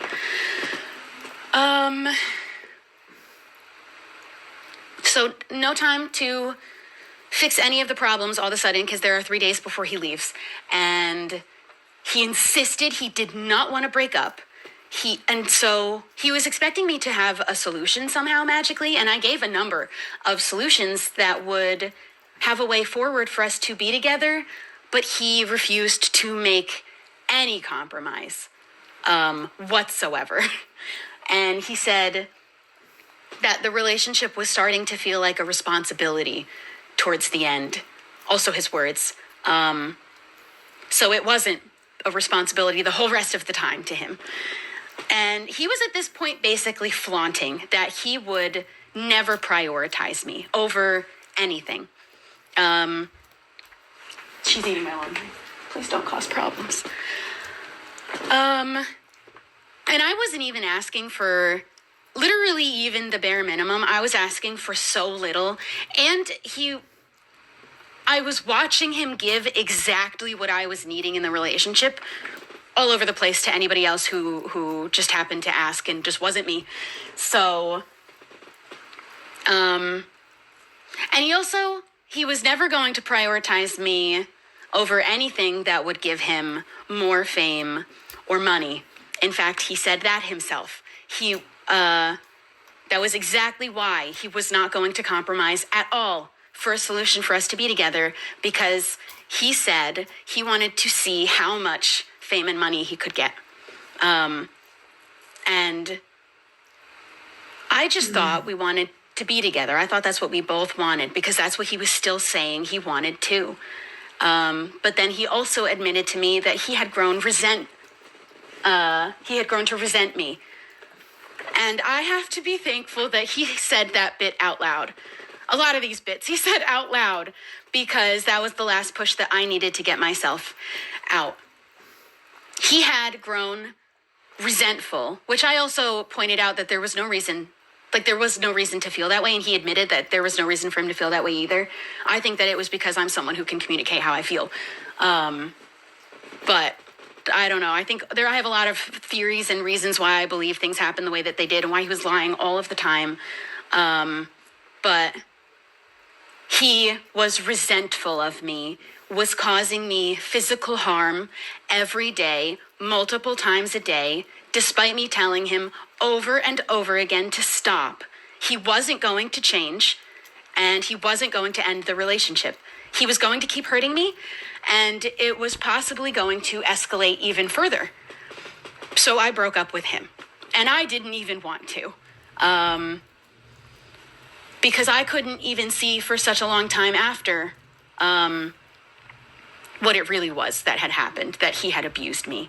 And in fact, we left things as we want to be friends, and he can never imagine not speaking to me again. And then he never spoke to me again. Outside of like a couple of exchanges where I needed to ask for my clothes to be shipped. So at least I got my clothes back. I had a whole closet full. However, he did throw away all of my other things without saying a word to me about it. Hundreds of dollars of things from my office were trashed without a word. And I didn't block him till 10 months later because I wanted an open door still. I really thought I wanted to be his friend. But I don't feel that way anymore. I do believe he was bottling up so many emotions, and he would never talk about how he felt. I think he did admit that he felt like he couldn't say it any sooner. Like, there was just no possible way to say how he was feeling sooner than the absolute last possible chance, like, not even a chance, because 3 days before he left, that was actually a lie too also. He didn't leave for another week after I left. He brought me in, had this 3-day conversation, he was supposed to leave, and then he stayed for another week before he left, with all of the friends that I was also meant to see, but he had lied to me about the dates too. But I do believe that that he was bottling up so many emotions that he was taking it out on me physically. I believe there was a moment where he knew that he didn't want to be in the relationship anymore, and instead of just ending it, he tried to push me away any way he knew would hurt me. And he knew all of the ways that would hurt me the most. And he knew he was hurting me. There was no way that he didn't know because of the safe word that he made. And he just didn't care. He was hurting me and he didn't care. And even looked like he was enjoying it sometimes. And I can look back now and I can see all these instances that were really major red flags. There was this one time that he pinned me down and asked me to try my absolute hardest to get him off of me. And I couldn't do it, obviously. And he said something to make the point that he was so much stronger than me that I wouldn't be able to fight him back. Fight back against what? What do you mean? You don't say shit like that to people? That's insane. And I was also sexually assaulted by my first boyfriend, and he knew that. He had stopped giving anything to the relationship, and he said that why was because he was just waiting for things to change on their own. He said he also didn't have the time or energy anyway to do the things that I was asking for, but then would constantly make any bit of time and energy for anybody and anything but me. And he would say he wanted more quality time. So then I would try to arrange things for us to do online because we were long distance, but then he would complain that he doesn't want to spend all of his time on the computer anymore. And then we'd be there in person, and all he wants to do is stay inside, play games on his computer, watch movies. He doesn't want to go out. And I'm not saying any of this next part to be mean. He lived in filth like I have never seen. And I've seen filth. This was the worst. He would spill things on the floor and never, literally never, clean them up. He got an ant infestation once and wasn't going to do anything about it because he said, bugs are normal in British houses. So I had to buy ant killer. And he wouldn't clean his bathroom for months and months and months, but would constantly complain about how bad it smelled. And I would tell him, that's mold. It's mold. He complained about being tired all the time too, which I don't know if that was a lie or not, but mold will do that too. But he would insist that it wasn't somehow without having cleaned in months, but it's not mold. When I met him, he was washing his clothes without detergent. It wasn't using that at all. And I don't know for how long before I met him. He was just running it with water and then hanging it on his filthy kitchen cabinets. And I felt bad. I felt bad because I felt like he needed someone to help him learn how to be cleaner. I thought he just didn't know how. And I listened to all of the struggles of his upbringing, and I was like, he just doesn't know how. Someone just needs to show him. And then I found out that he said he doesn't clean at all when I'm not there because he just waits for me to get there to do it. And I only found out about that after we broke up because he said it behind my back. I was doing all of the cleaning and laundry for him. Also, I had a separate bathroom. I want to make that clear. I wasn't using that bathroom. I had a separate bathroom that I cleaned for myself. I had cleaning supplies. I don't think he even actually knew I had cleaning supplies in there. But I had my own bathroom. All the cleaning, all the laundry, all of it, I was paying for. All of the like paper towels, like soap, all of that only stayed in the house so long as I was buying it. I would arrive and there would just not be toilet paper in the whole house. There were paper towels instead. And who knows for how long too. I was paying for food more than half the time because he would often push me into ordering food for us, even if I had paid for the last meal or the meal before that. And I'm of the opinion now that I shouldn't have been paying for any food. None at all. But I wanted to at least, I thought I was being equal by at least doing like a back and forth.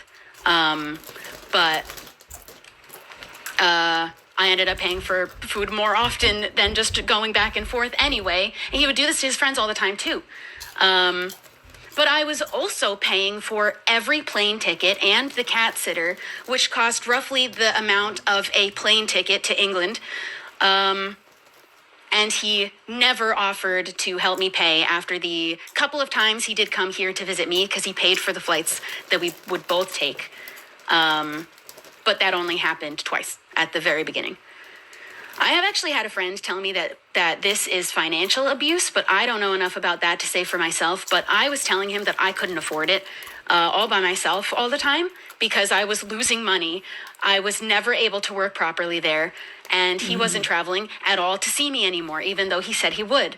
That was like the basis of our entire relationship starting off. So then he agreed to pay for the cat sitter so that it would be basically paying half the cost of my travels. And he did that once. And then never did it again, despite many more months of dating. And I was traveling often.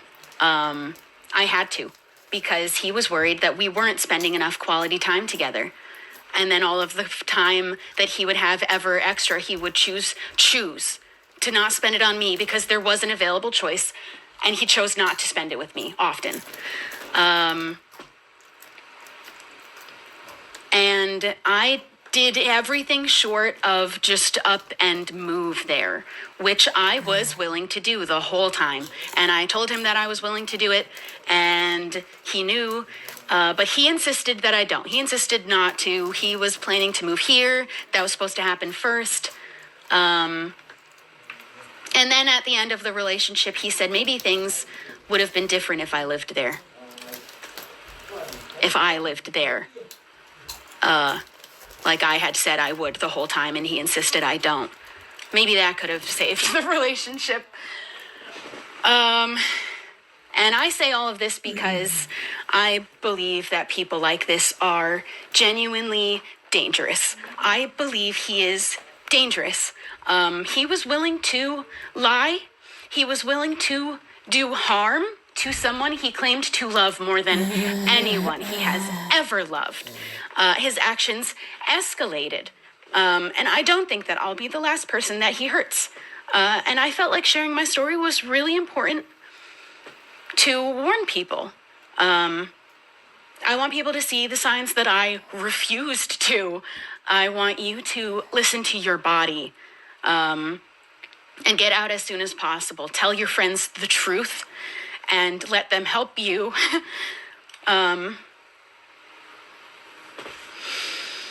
I really thought I couldn't, because I had been sexually assaulted in a previous relationship, I just thought I was so much smarter to never, I was like, if someone ever laid their hands on me, I'd leave immediately. It would never happen a second time. But you just, it just kind of happened so slowly over time and got worse and worse and worse until the point where there's no way to deny the fact that he was hurting me and he knew and didn't care. That's just the kind of thing that I keep repeating to myself when I'm like, but was it bad enough? It wasn't violent enough. But I was being hurt multiple times every single day, days and days and days and days for a month at a time in a row. And I'm not even speaking on most, because I did touch on other things, but I am not even speaking on most of the other things that, in my opinion, I do think that there are some things that are across a line that make you a bad person. I don't think that most people can be defined in a black and white, you're good or you're bad, but I do believe that there's a line that you can cross, and only bad people will do the things on the other side of that line. You know what I mean? And I watched a couple of things cross that line, and I truly feel now that my soul is so healed. I am light years beyond him. This was the last thing that I felt like I needed to do. That's my cat. Before I could move forward and hopefully never talk about him ever again, outside of maybe my stories that I want to tell about other shitty things he did anonymously, mixed in with the other stories I still have of shitty things that shitty exes did, because I think it's important for us to share our stories and our experiences. I think it's important for all of us to know that we deserve so much better than this. And I think that if people don't want us to talk about the shitty things that they do, then they shouldn't do shitty things. And this just felt so important to share. I always wanted to share my experiences. I always will. And that's kind of it. That's the end of everything I prepared. I reserve the right entirely to change my mind later and tell every story I want to. But for now, that's all I really have. I feel like from my soul I want to speak on, because I think that this can help other people. I think that it can help other victims. I have already talked to a number of... I only cry now when I'm talking about my friends who also dealt with such shitty things from shitty people. But I'm also so grateful for all of my friends who were through with me through this whole thing, and my friends who also were experiencing similar sorts of situations at the same time, and we kind of went through it together. So I think they are the strongest people in the whole world, and they made me feel like the strongest people in the whole world today. Did I call myself people? I meant person. I feel like the strongest people... I did it again. I feel like the strongest person. They made me feel so brave. I felt impenetrable today. But I am going to go now because my friends are coming over, and we're immediately going to go become distracted by watching Love is Blind. I already watched all of it already, and I don't care. So thank you for listening.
A few days ago, I made a video based on the recent Shubble and Wilbur incident that's been heavily discussed on social media, especially on Twitch, Twitter, and YouTube. That video, if I'm not mistaken, is so far one of, if not the biggest documentary explanation on it. But I wanted to follow up on it today with a video to discuss what's happened since the video was uploaded. I also want to discuss anything I missed in the original video, as well as give my own personal opinions on the matter, because while if you watch the video, you can probably tell which side I land on, I have some very interesting points to bring up that I don't think are really being discussed so far. So if you haven't seen the original video, go watch that one first, and then you can come back to this one. But if you have seen it, and you're all up to date, let's begin.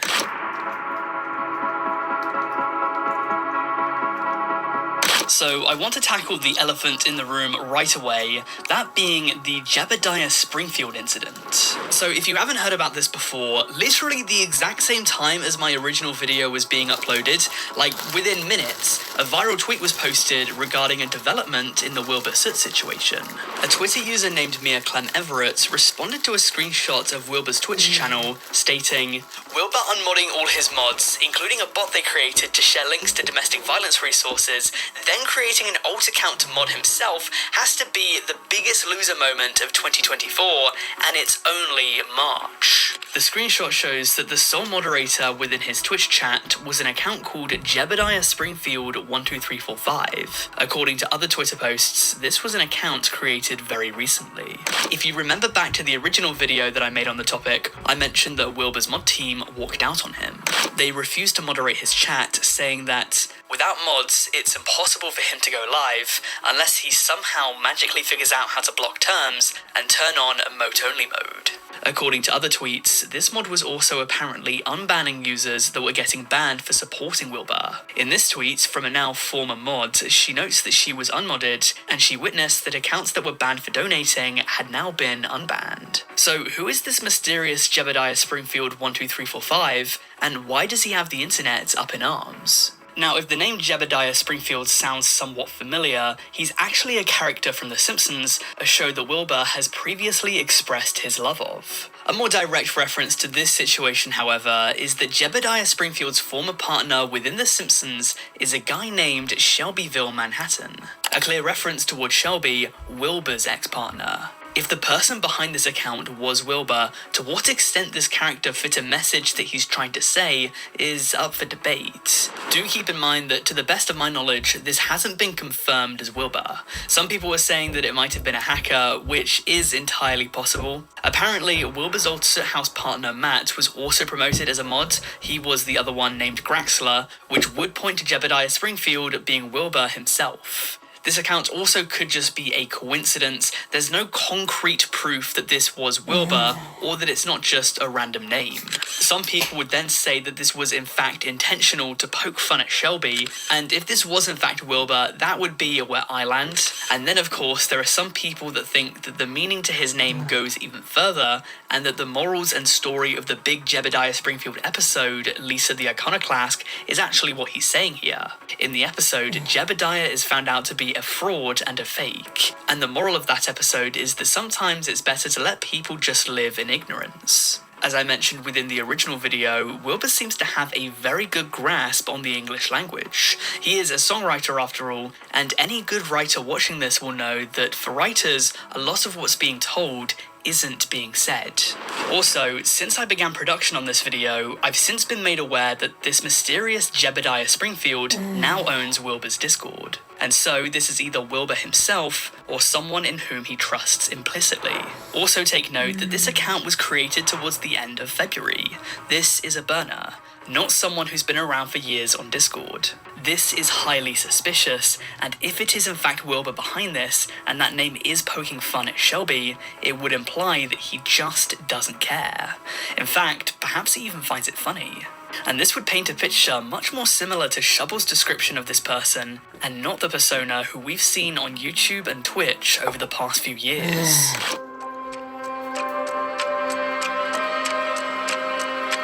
A second development that's come up since the original video dropped was Shelby's response to Wilbur's response. Roughly an hour before my upload was released, she dropped this message split between two separate screenshots. It's quite a lot to read, so please pause the video and read it yourself if you're interested in getting the full flavour of what she said, but I'll give you a shortened TLDR right now. Within the first paragraph, she thanks everyone for their constant support, saying that she couldn't have imagined the response that she got. She then goes on to address Wilbur's response, saying that she's never seen an apology so self-centered. She says that her problem wasn't with being bit, it was with being hurt. She calls him out for his vague and distanced apology for the hurt he caused, and then lambasts him for referring to her as an ex-girlfriend. She then goes on to try and debunk the claim that Wilbur made in his statement. If you need to remember back to his statement, Wilbur said that he had DMs that he chose not to publish that would imply that she consented to biting. Shelby here says that no such consent was ever given, and that written consent over text does not excuse in-person actions. On the second wall of text, she explains how she didn't feel like herself for a long time, and tried to shed some light on how she viewed things while she was still in the relationship. She finishes the statement by saying that you can't treat people like this without consequences. You can't pretend you don't know the harm you caused, and you can't pretend that going to therapy will fix past mistakes. She's also come out to make a statement responding to critics of her story. There are a few creators out there who I'm not going to name that have been making content over the past week or so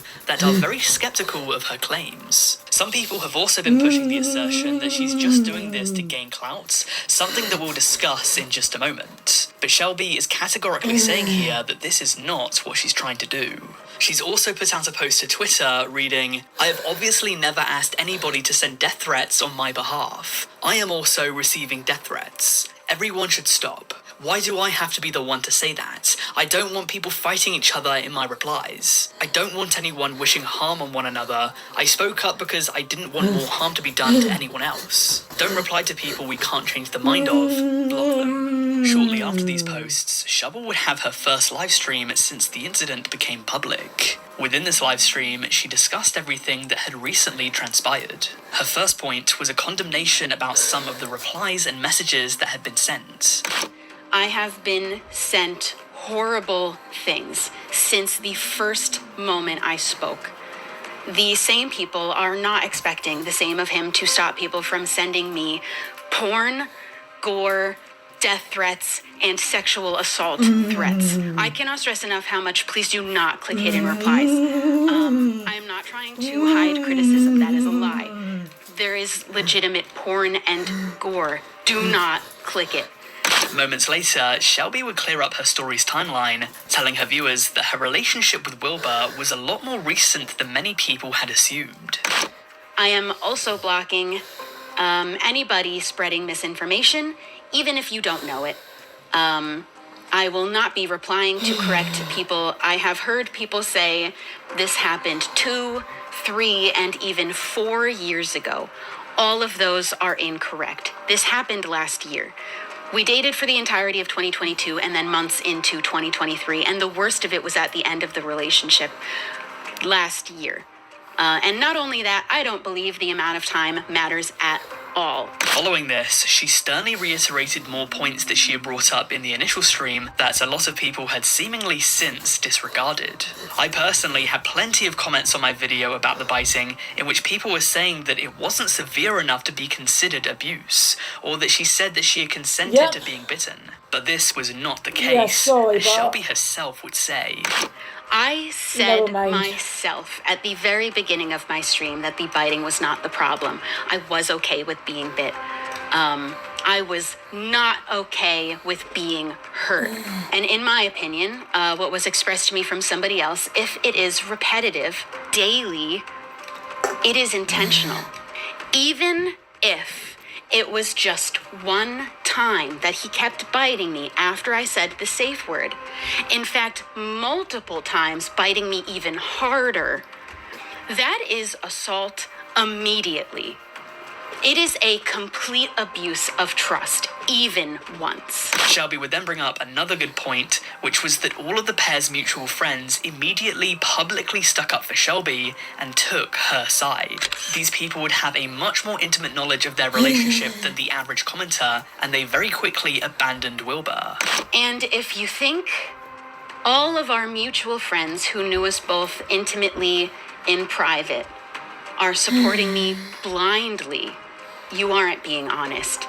I don't know how you wouldn't assume people we spent every day with wouldn't know more than you about this situation.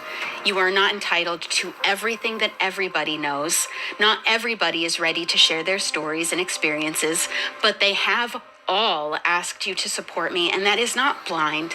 Now, some of the people who immediately took Shelby's side have repeatedly said, believe all victims. So perhaps they were always going to take Shelby's side regardless of her claims. But you've got to believe that if you knew someone well, you would at the very least question whether the behavior that they're being accused of matches up to the behavior that you've previously seen or heard them exhibit. We don't know this for certain, but there's a very possible chance that these people heard heard something from Shelby's statement that they deep down knew to be the truth. Shubble then continued her stream by criticizing the apology that Wilbur gave for the first time on video. And in my opinion, the most obvious thing to me is that the apology is not genuine at all. If it was, I would have been referred to by name, simply. I believe at bare minimum, a requirement for a sincere apology is to say the name of who you are speaking to. I think by not saying my name, that can only be done out of disrespect. She also makes the claim within this stream that not only did she find out that she was not the first to be his victim, but she was also not the last. I didn't coordinate this because I didn't know how many more people had experiences to share.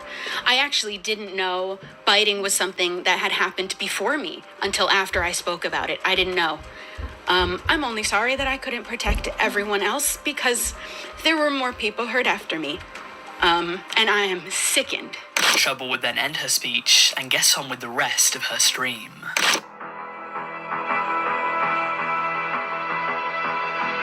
Of course, it wasn't only Shelby's response that's been released since the original video dropped, others have had their say too.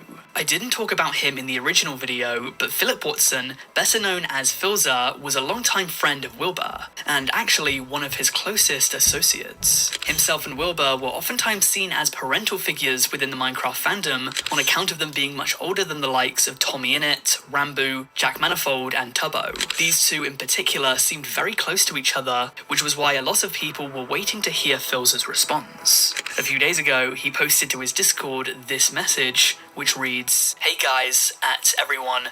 I'm sure many of you know Shelby, Shubble, came forward about the abuse she had received at the hands of Wilbur during their relationship.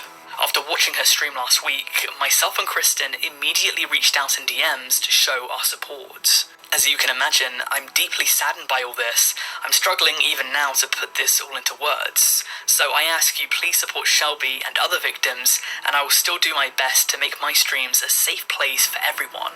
Believe victims, always." Not too long after that, another creator who was close with Wilbur named Quackity came out with a brief live stream regarding everything that's happened. Within this live stream, he stated that Wilbur would no longer be part of the QSMP, Quackity's multilingual Minecraft server.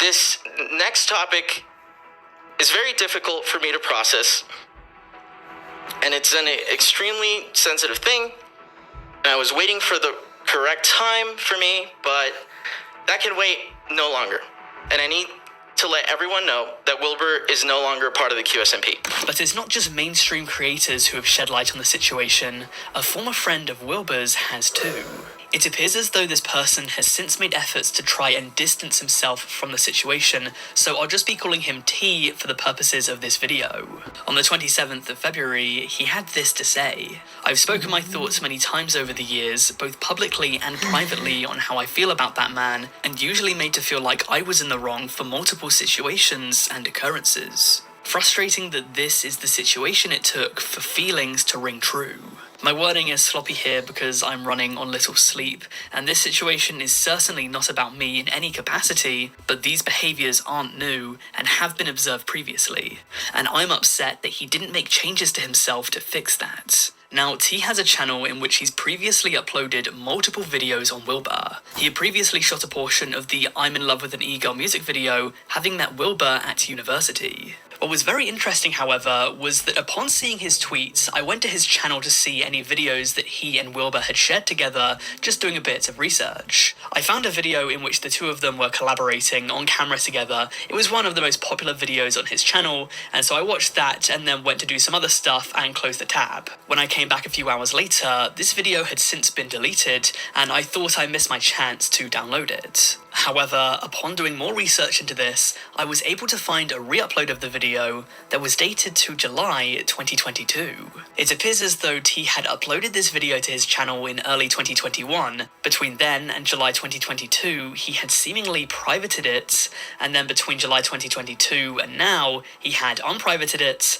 and once more, just now, he had re-privated it. But back to his tweets, he's posted a few more times in reference towards Wilbur, painting a very different picture to anything that we've been led to believe about the man. He even claimed that what could be expected to be a negative experience with Wilbur was written about in Lovejoy's song Concrete. Some people on Reddit have speculated about what this experience was, but this is neither the time nor the place for that unless he ever comes out with more about it. That post, by the way, has since been deleted. Of course, Justin Minks also responded to the situation afterwards, and although some people will see her as unreliable based upon her past, others think of her more as a whistleblower who's unashamed to speak about her experiences. Within a live stream after the news became public, Minks recounted a party that she went to in which she claims to have witnessed Wilbur yelling and screaming, leaving a girl that Minks didn't name in tears.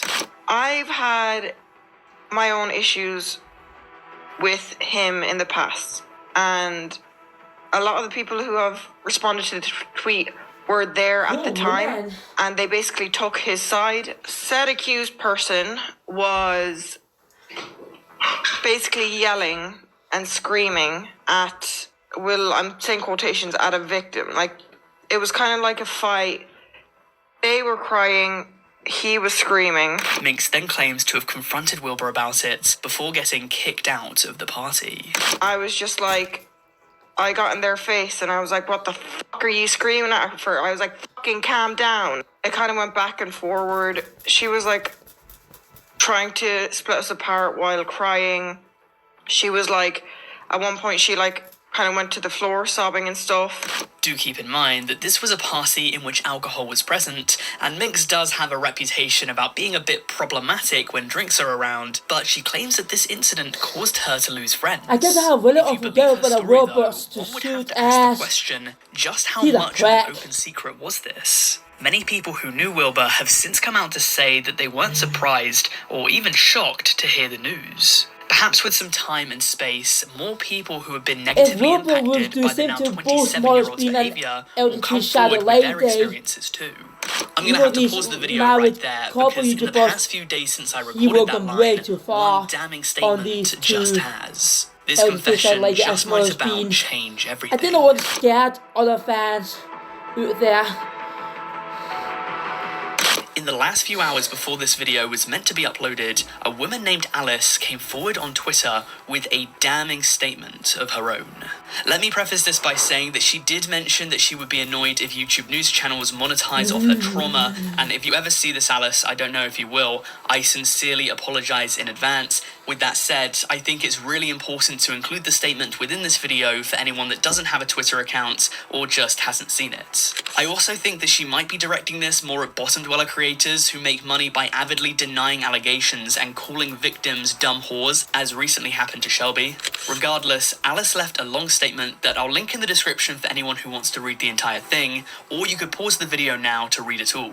She starts off the statement with some proof that her and Wilbur had an intimate relationship. Herself and Wilbur as seen here engaging within couples photos. She stated that she began dating Wilbur in 2019, and she, just like Shelby, experienced love bombing, which is an action described as the practice of lavishing someone with attention or affection, especially in order to influence or manipulate them. And if you remember back to Shelby's statement, she too explicitly stated that she thought that she had been love bombed by Wilbur. And looking back, I do believe that the way I was swept off my feet at the beginning of this relationship was 100% love bombing. Apparently, one of Wilbur's close friends told her to be careful, as they had seen people get hurt in the past. If this is true, then it would suggest that Wilbur was already notorious for having a habit of poor treatment of his partners, even years before he met Shelby. Alice went on to state that after an initial honeymoon period, it was like she was dating a different person. Once more, this is eerily similar to what Shelby was saying. Shelby, within her initial statement, said that at the start of their relationship, he wrote her poems and performed grand gestures of love, but soon switched up his demeanor. Alice then described him as controlling, which doesn't sound dissimilar to how Shelby described the streamer, and then later on within the statement, Alice dropped yet another piece of damning information. She stated that she too had experienced Wilbur's biting habits. If I'm not mistaken in saying, she is now the 5th woman to come forward and say that she had been bitten by Wilbur. She then accused him of essaying her and calling her a lesbian because she wasn't interested in him. She finished her statement with a paragraph that I thought was especially poignant. These past few years have been extremely difficult to navigate because of this. I couldn't go online without seeing him everywhere and being adored as this soft boy who heroically respects women and mental health issues. Shelby was right. Being quiet wasn't bringing me any peace, it was only keeping his. And that line right there about Wilbur championing women's rights issues, being known to his audience as a feminist, while simultaneously allegedly treating the very people who he claims to support so horrendously behind closed doors, truly stood out to me. People give TikTok such a bad rap. I genuinely believe there's like, can you name something that teenage girls can be interested in without being made fun of? This really bothers me. You know, when we're talking about things that really annoy us in modern media, this is the one for me. Teenage girls have nothing they can be interested in without being mocked, and I think that's hella unfair and sexist and bad. Does that sound like the person who Alice is describing? Or was this all just a facade? Was his persona merely an amalgamation of what people wanted to hear? I don't know, but with this statement, things are looking even worse for Wilbur's reputation than ever before. This will be my last video on the Wilbur situation, unless something crazy happens at any point regarding it. But this kind of video will probably be in my wheelhouse moving forward, so subscribe if you enjoyed it. I hope that anyone who watched him can feel a little bit less guilty about it, and that anyone who is negatively impacted by him can soon come to peace with it. Serve him right. With that said, I want to thank you for watching, serve him and right. I'll see you later.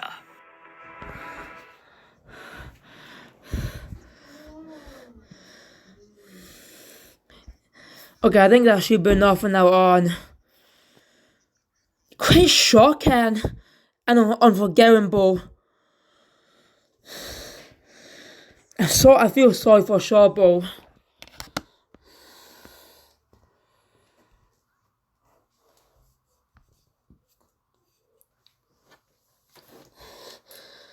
Yeah, they're just going a bit far enough like that way.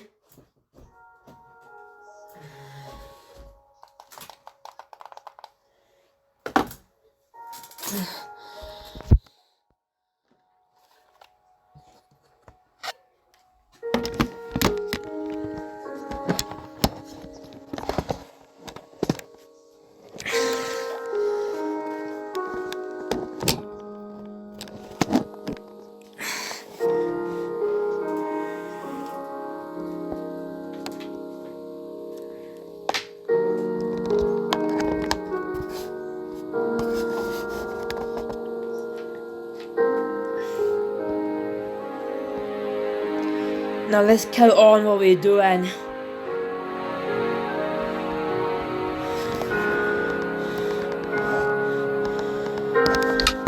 Yeah, quite shocking that Wilbur was disgraceful. It's unforgiving.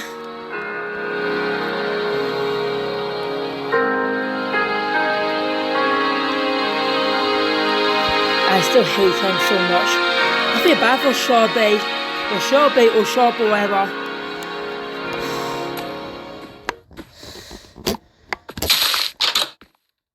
Oh, wait a minute, what expectation I have a brown sheep there? And they're gonna build a boat.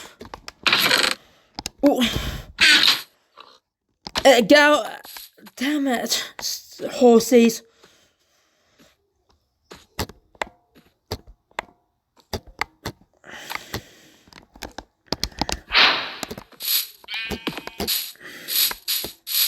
Oh wait, where did the brown sheep go?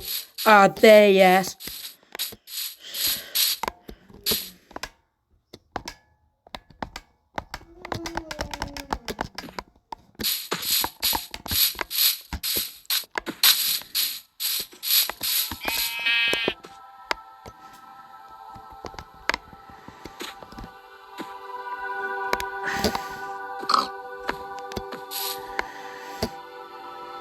Nigga, that sheep.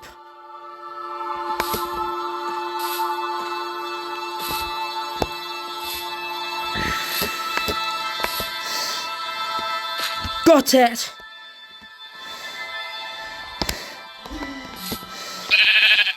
Oh wait, there's all. Ah, oh, shot a peg.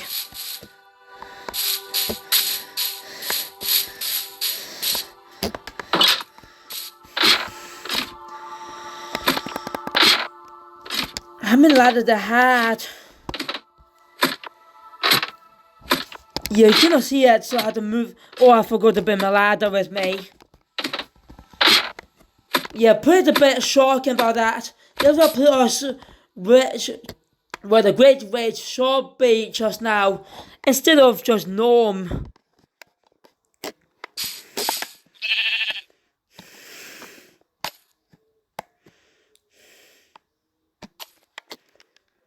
I still feel sorry for her.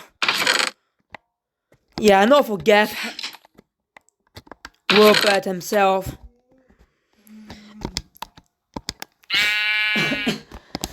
It was unforgivable and shocking. And his son setting already.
One, two, three, 4, 5, 6, 7.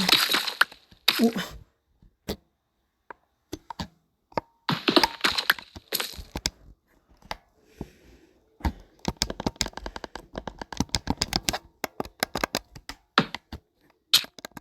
What the? Who attacked me? That's weird. Who attacked me? I don't see anything.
Oh, there's more iron.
Wait, there's more up there. Need to put away in the chest. Ooh.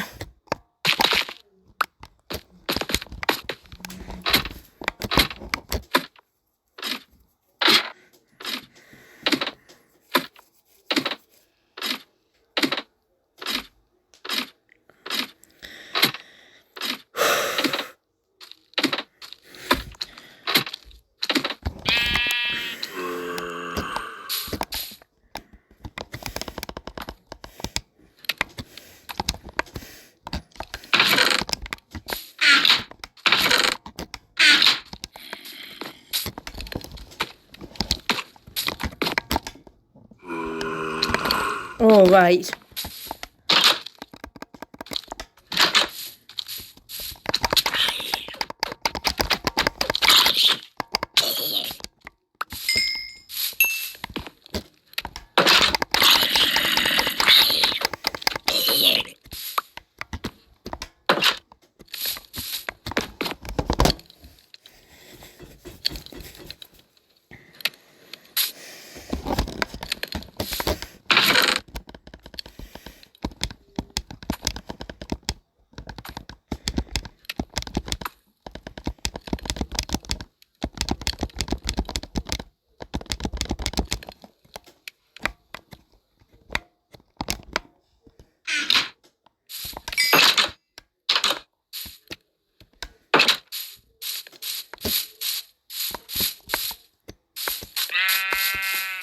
Ah, the bound sheep escaped. Never mind.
Oh, skeleton. Zombie.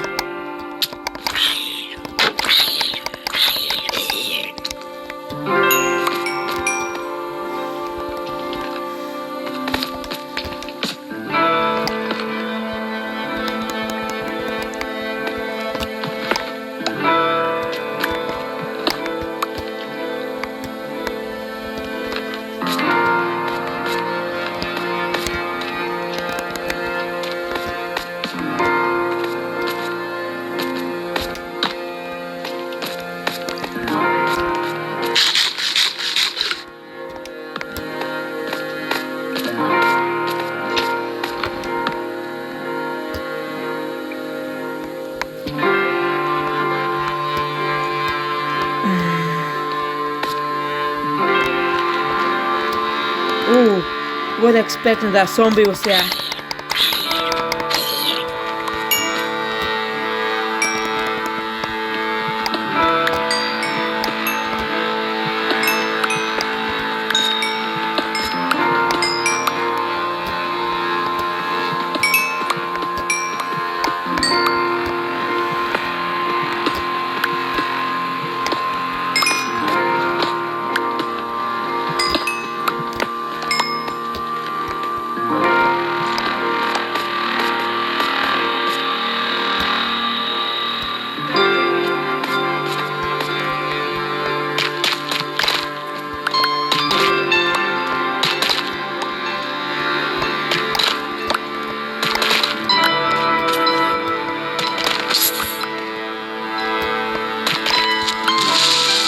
Ah, crap, creeper.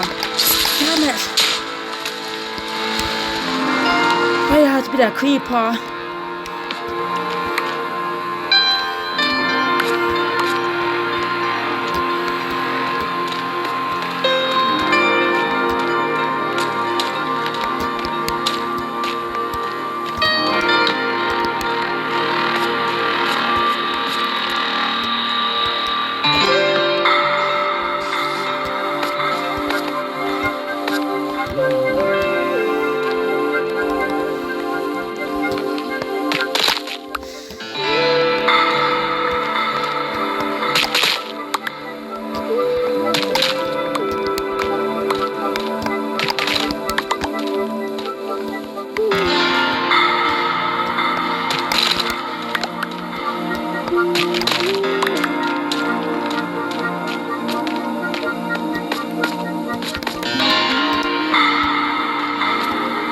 Damn creeper.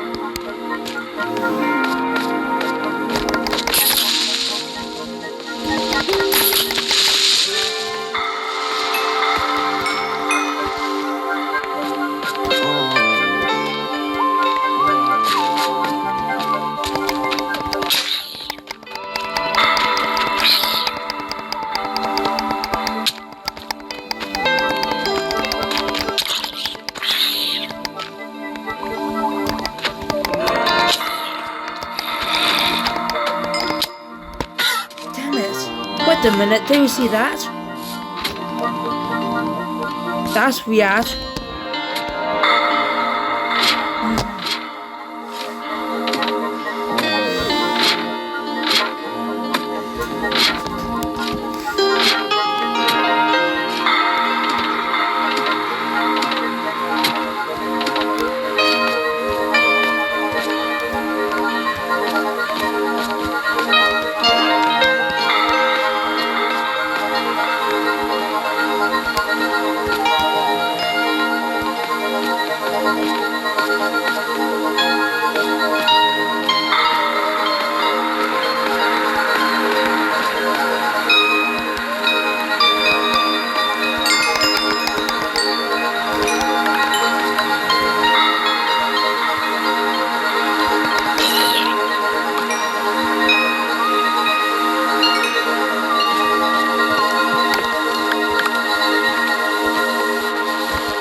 Oh no, baby drowned. Why are they here? Hey, give me that, drowned.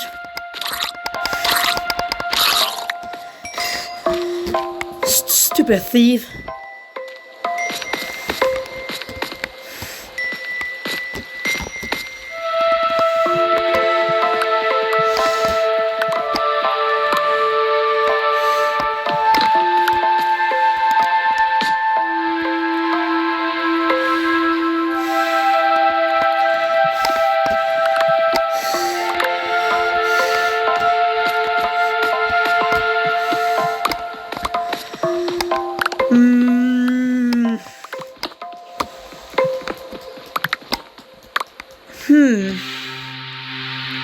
Where am I now at?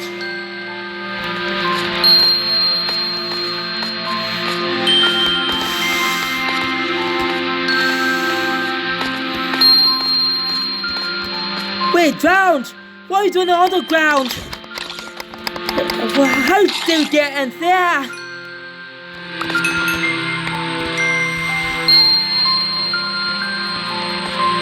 Yeah, I was watching Jimmy T and SMP1 just now. The whole time.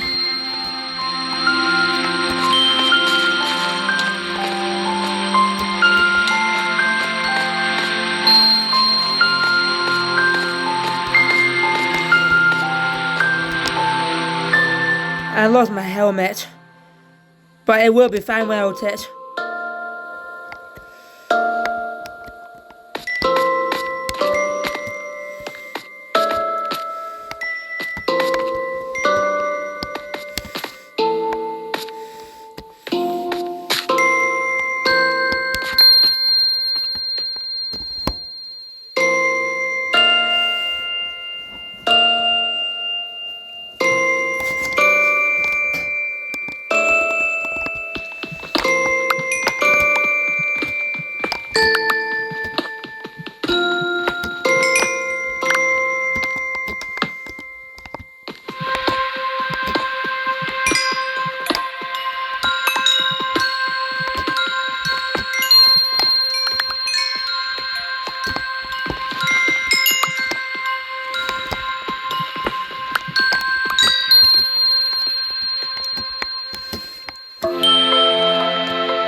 Ah, the torch been stolen. Must be Wilbur around it. Somewhere.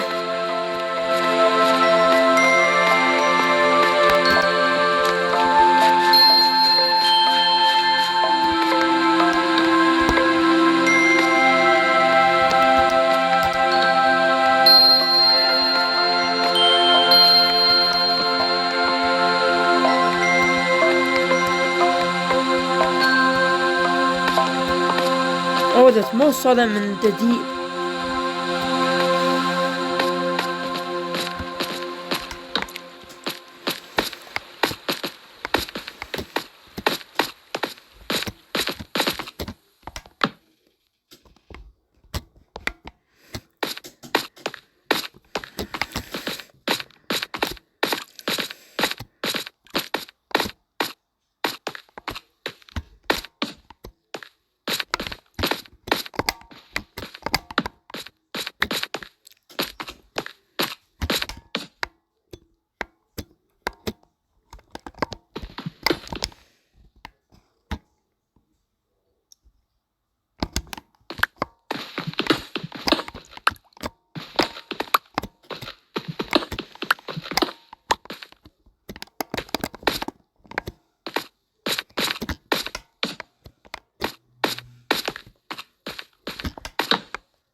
We'll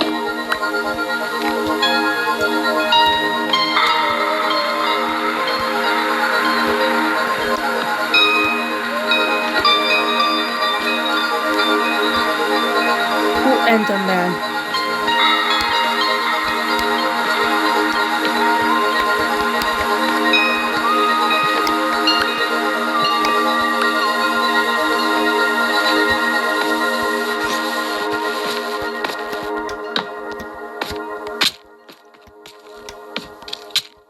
Oh, what the? Oh, zombie.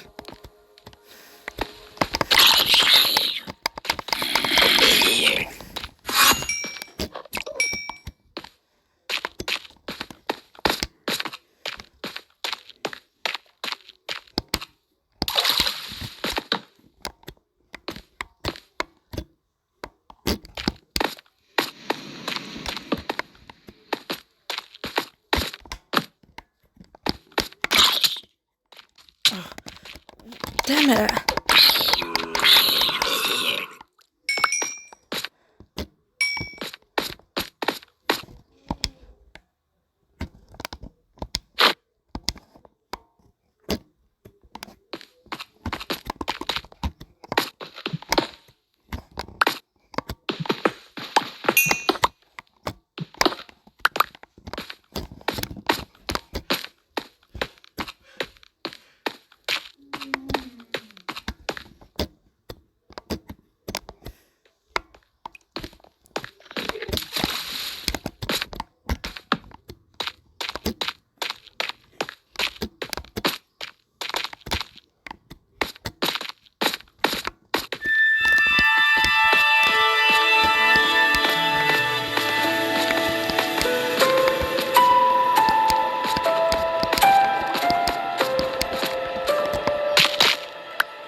Oh, it looks like there's a way out. Maybe.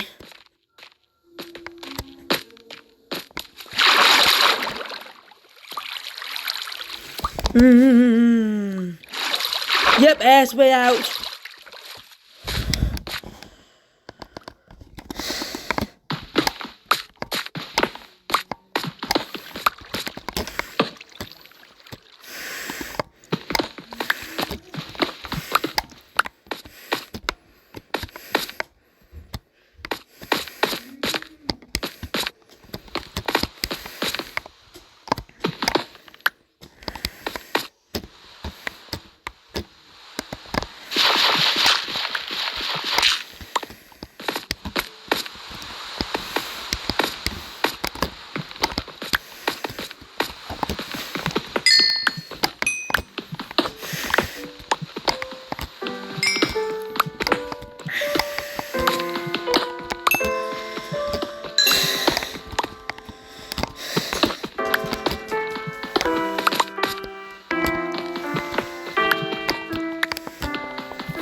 I hate Creeper. And the door being next by a zombie.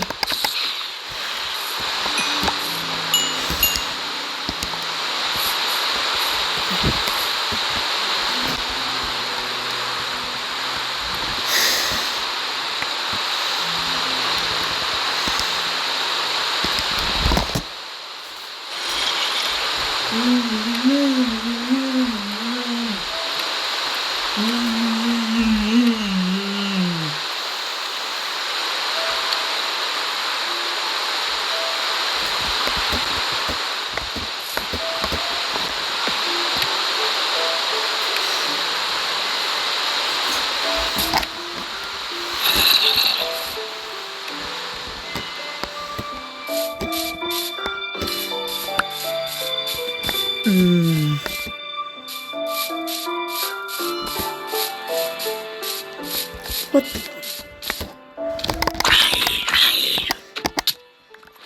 Wow, wasn't expecting that. And you had my... Hey, give my tool back.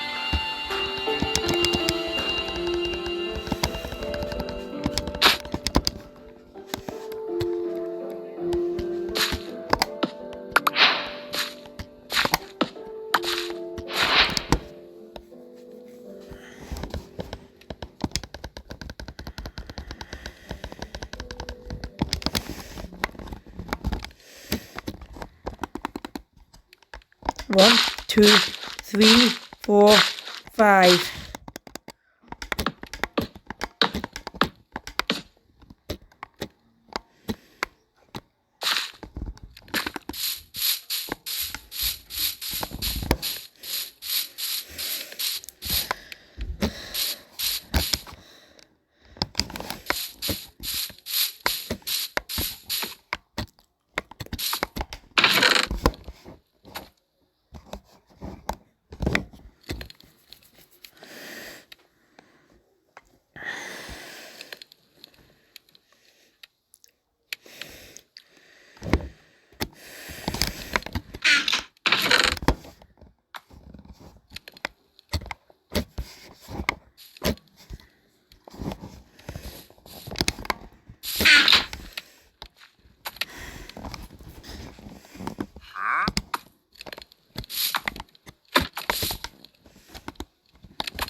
Oh.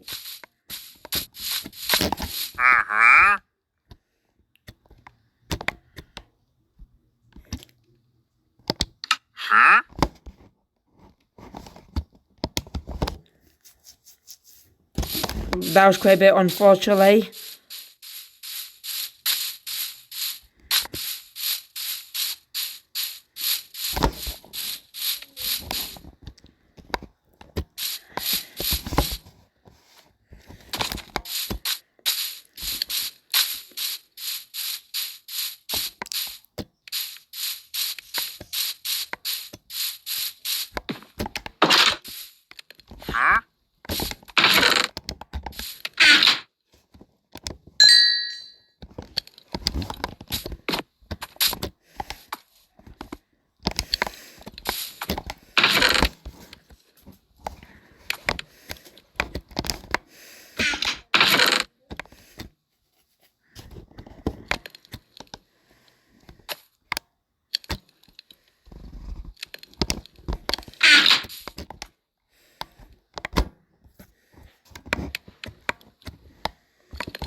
Whoa, whoa, get away from him.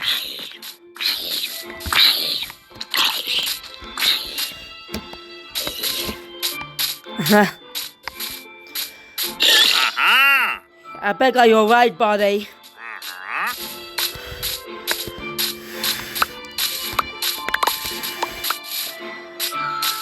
Not on my watch. You two, you are skeleton, get out of the lawn.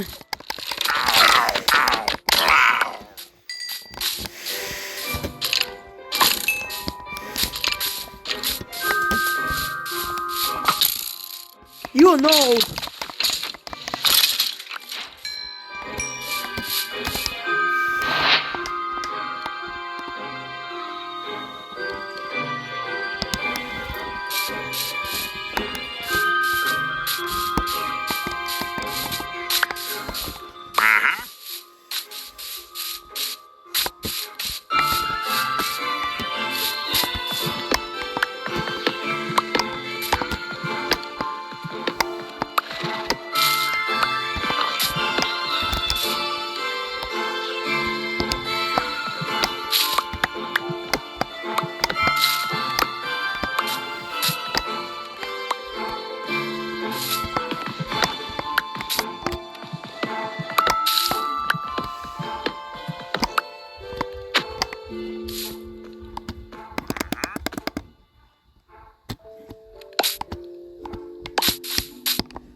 Ah, it's clogged.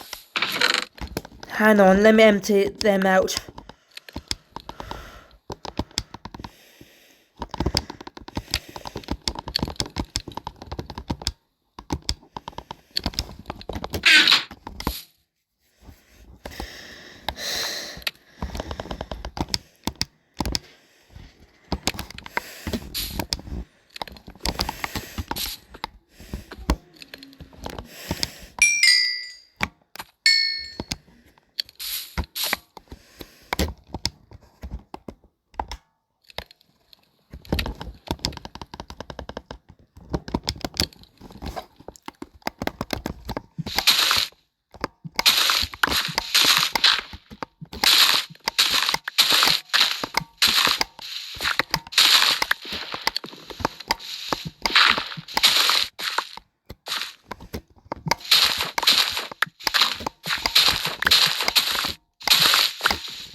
Damn it, you're in the way, horse.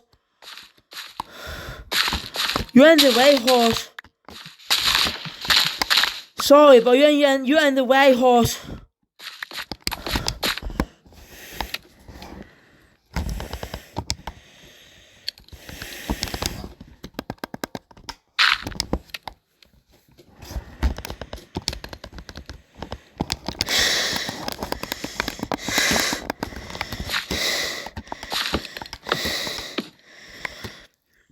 Yeah. Sorry, but you're in the way, buddy. I could let you out, but look at that. Not enough room for you. Sorry. Start it up. Ooh. Ooh. Did I do that by complete accident? Oh, but we're in a dangerous challenge.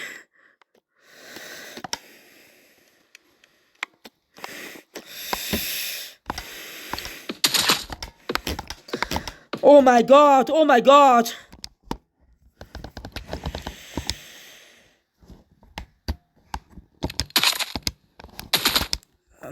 Ah, right, it's right there. Better move up.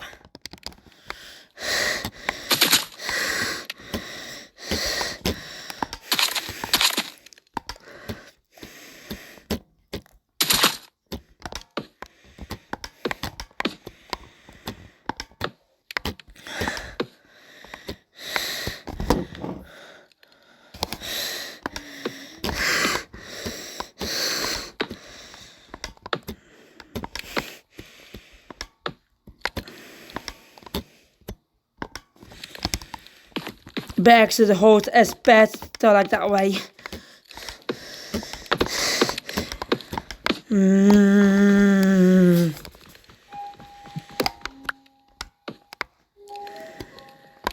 The main problem is about that.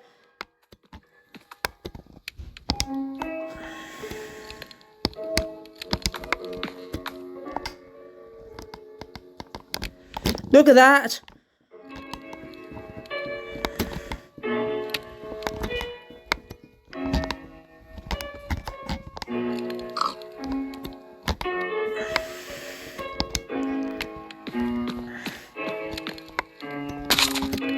Better give it a diamond armor for these horses.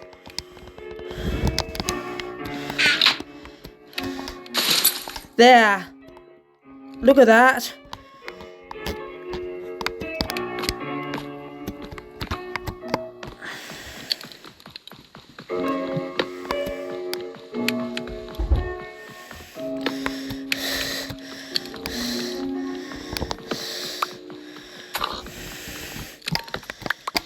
There, all sorted. Now move it, horse. You're free.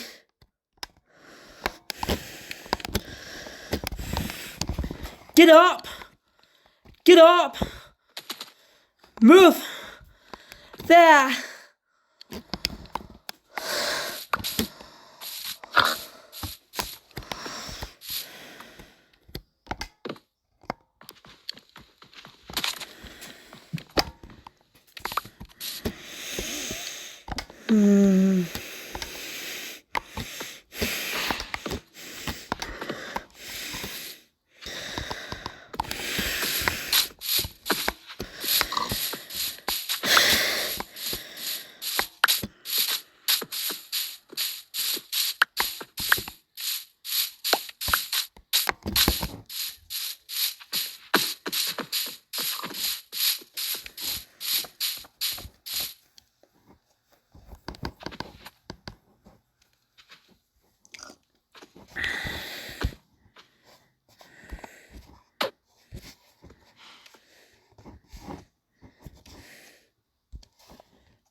Where's his chest?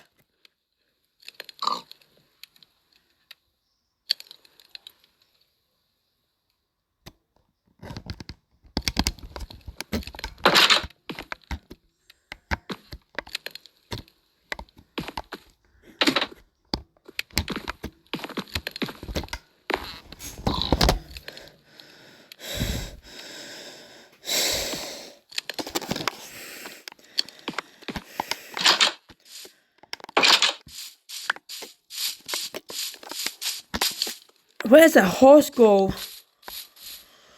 Dax and release him. Oh, watermelon's ready. Better leave it, so I need to find my horses. Where did it go? Horse! Wait up!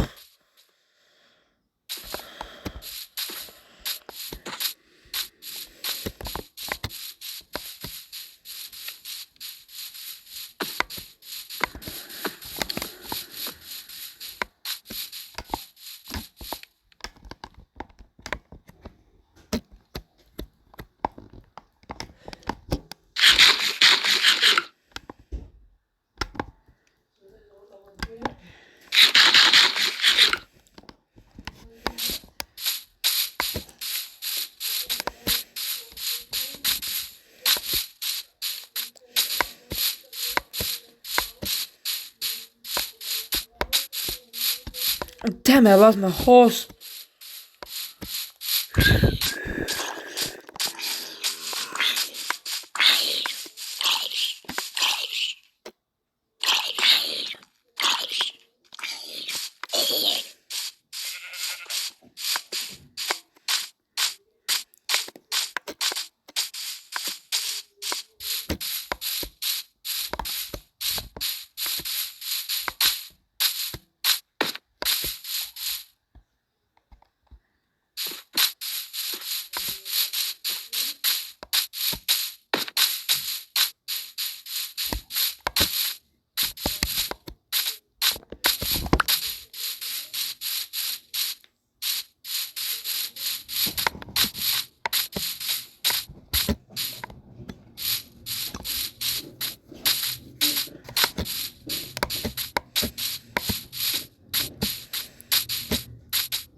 Oh, creeper.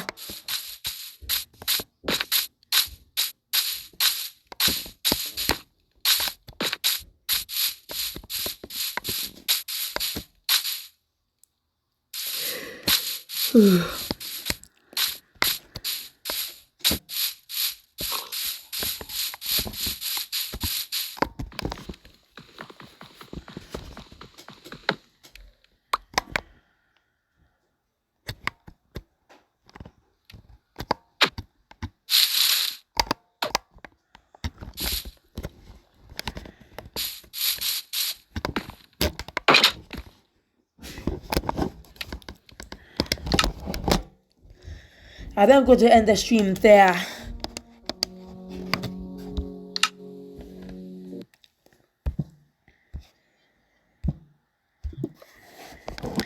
I hope you guys enjoy watching this live streaming videos. Please leave comments below. Please subscribe and follow me in my TikTok, my Twitch, my Discord and my Patreon channels. And click the bell for notification. And peace. OctolingPlayMinecraft2017. I hope you enjoy it. Peace, OctolingPlayMinecraft2017.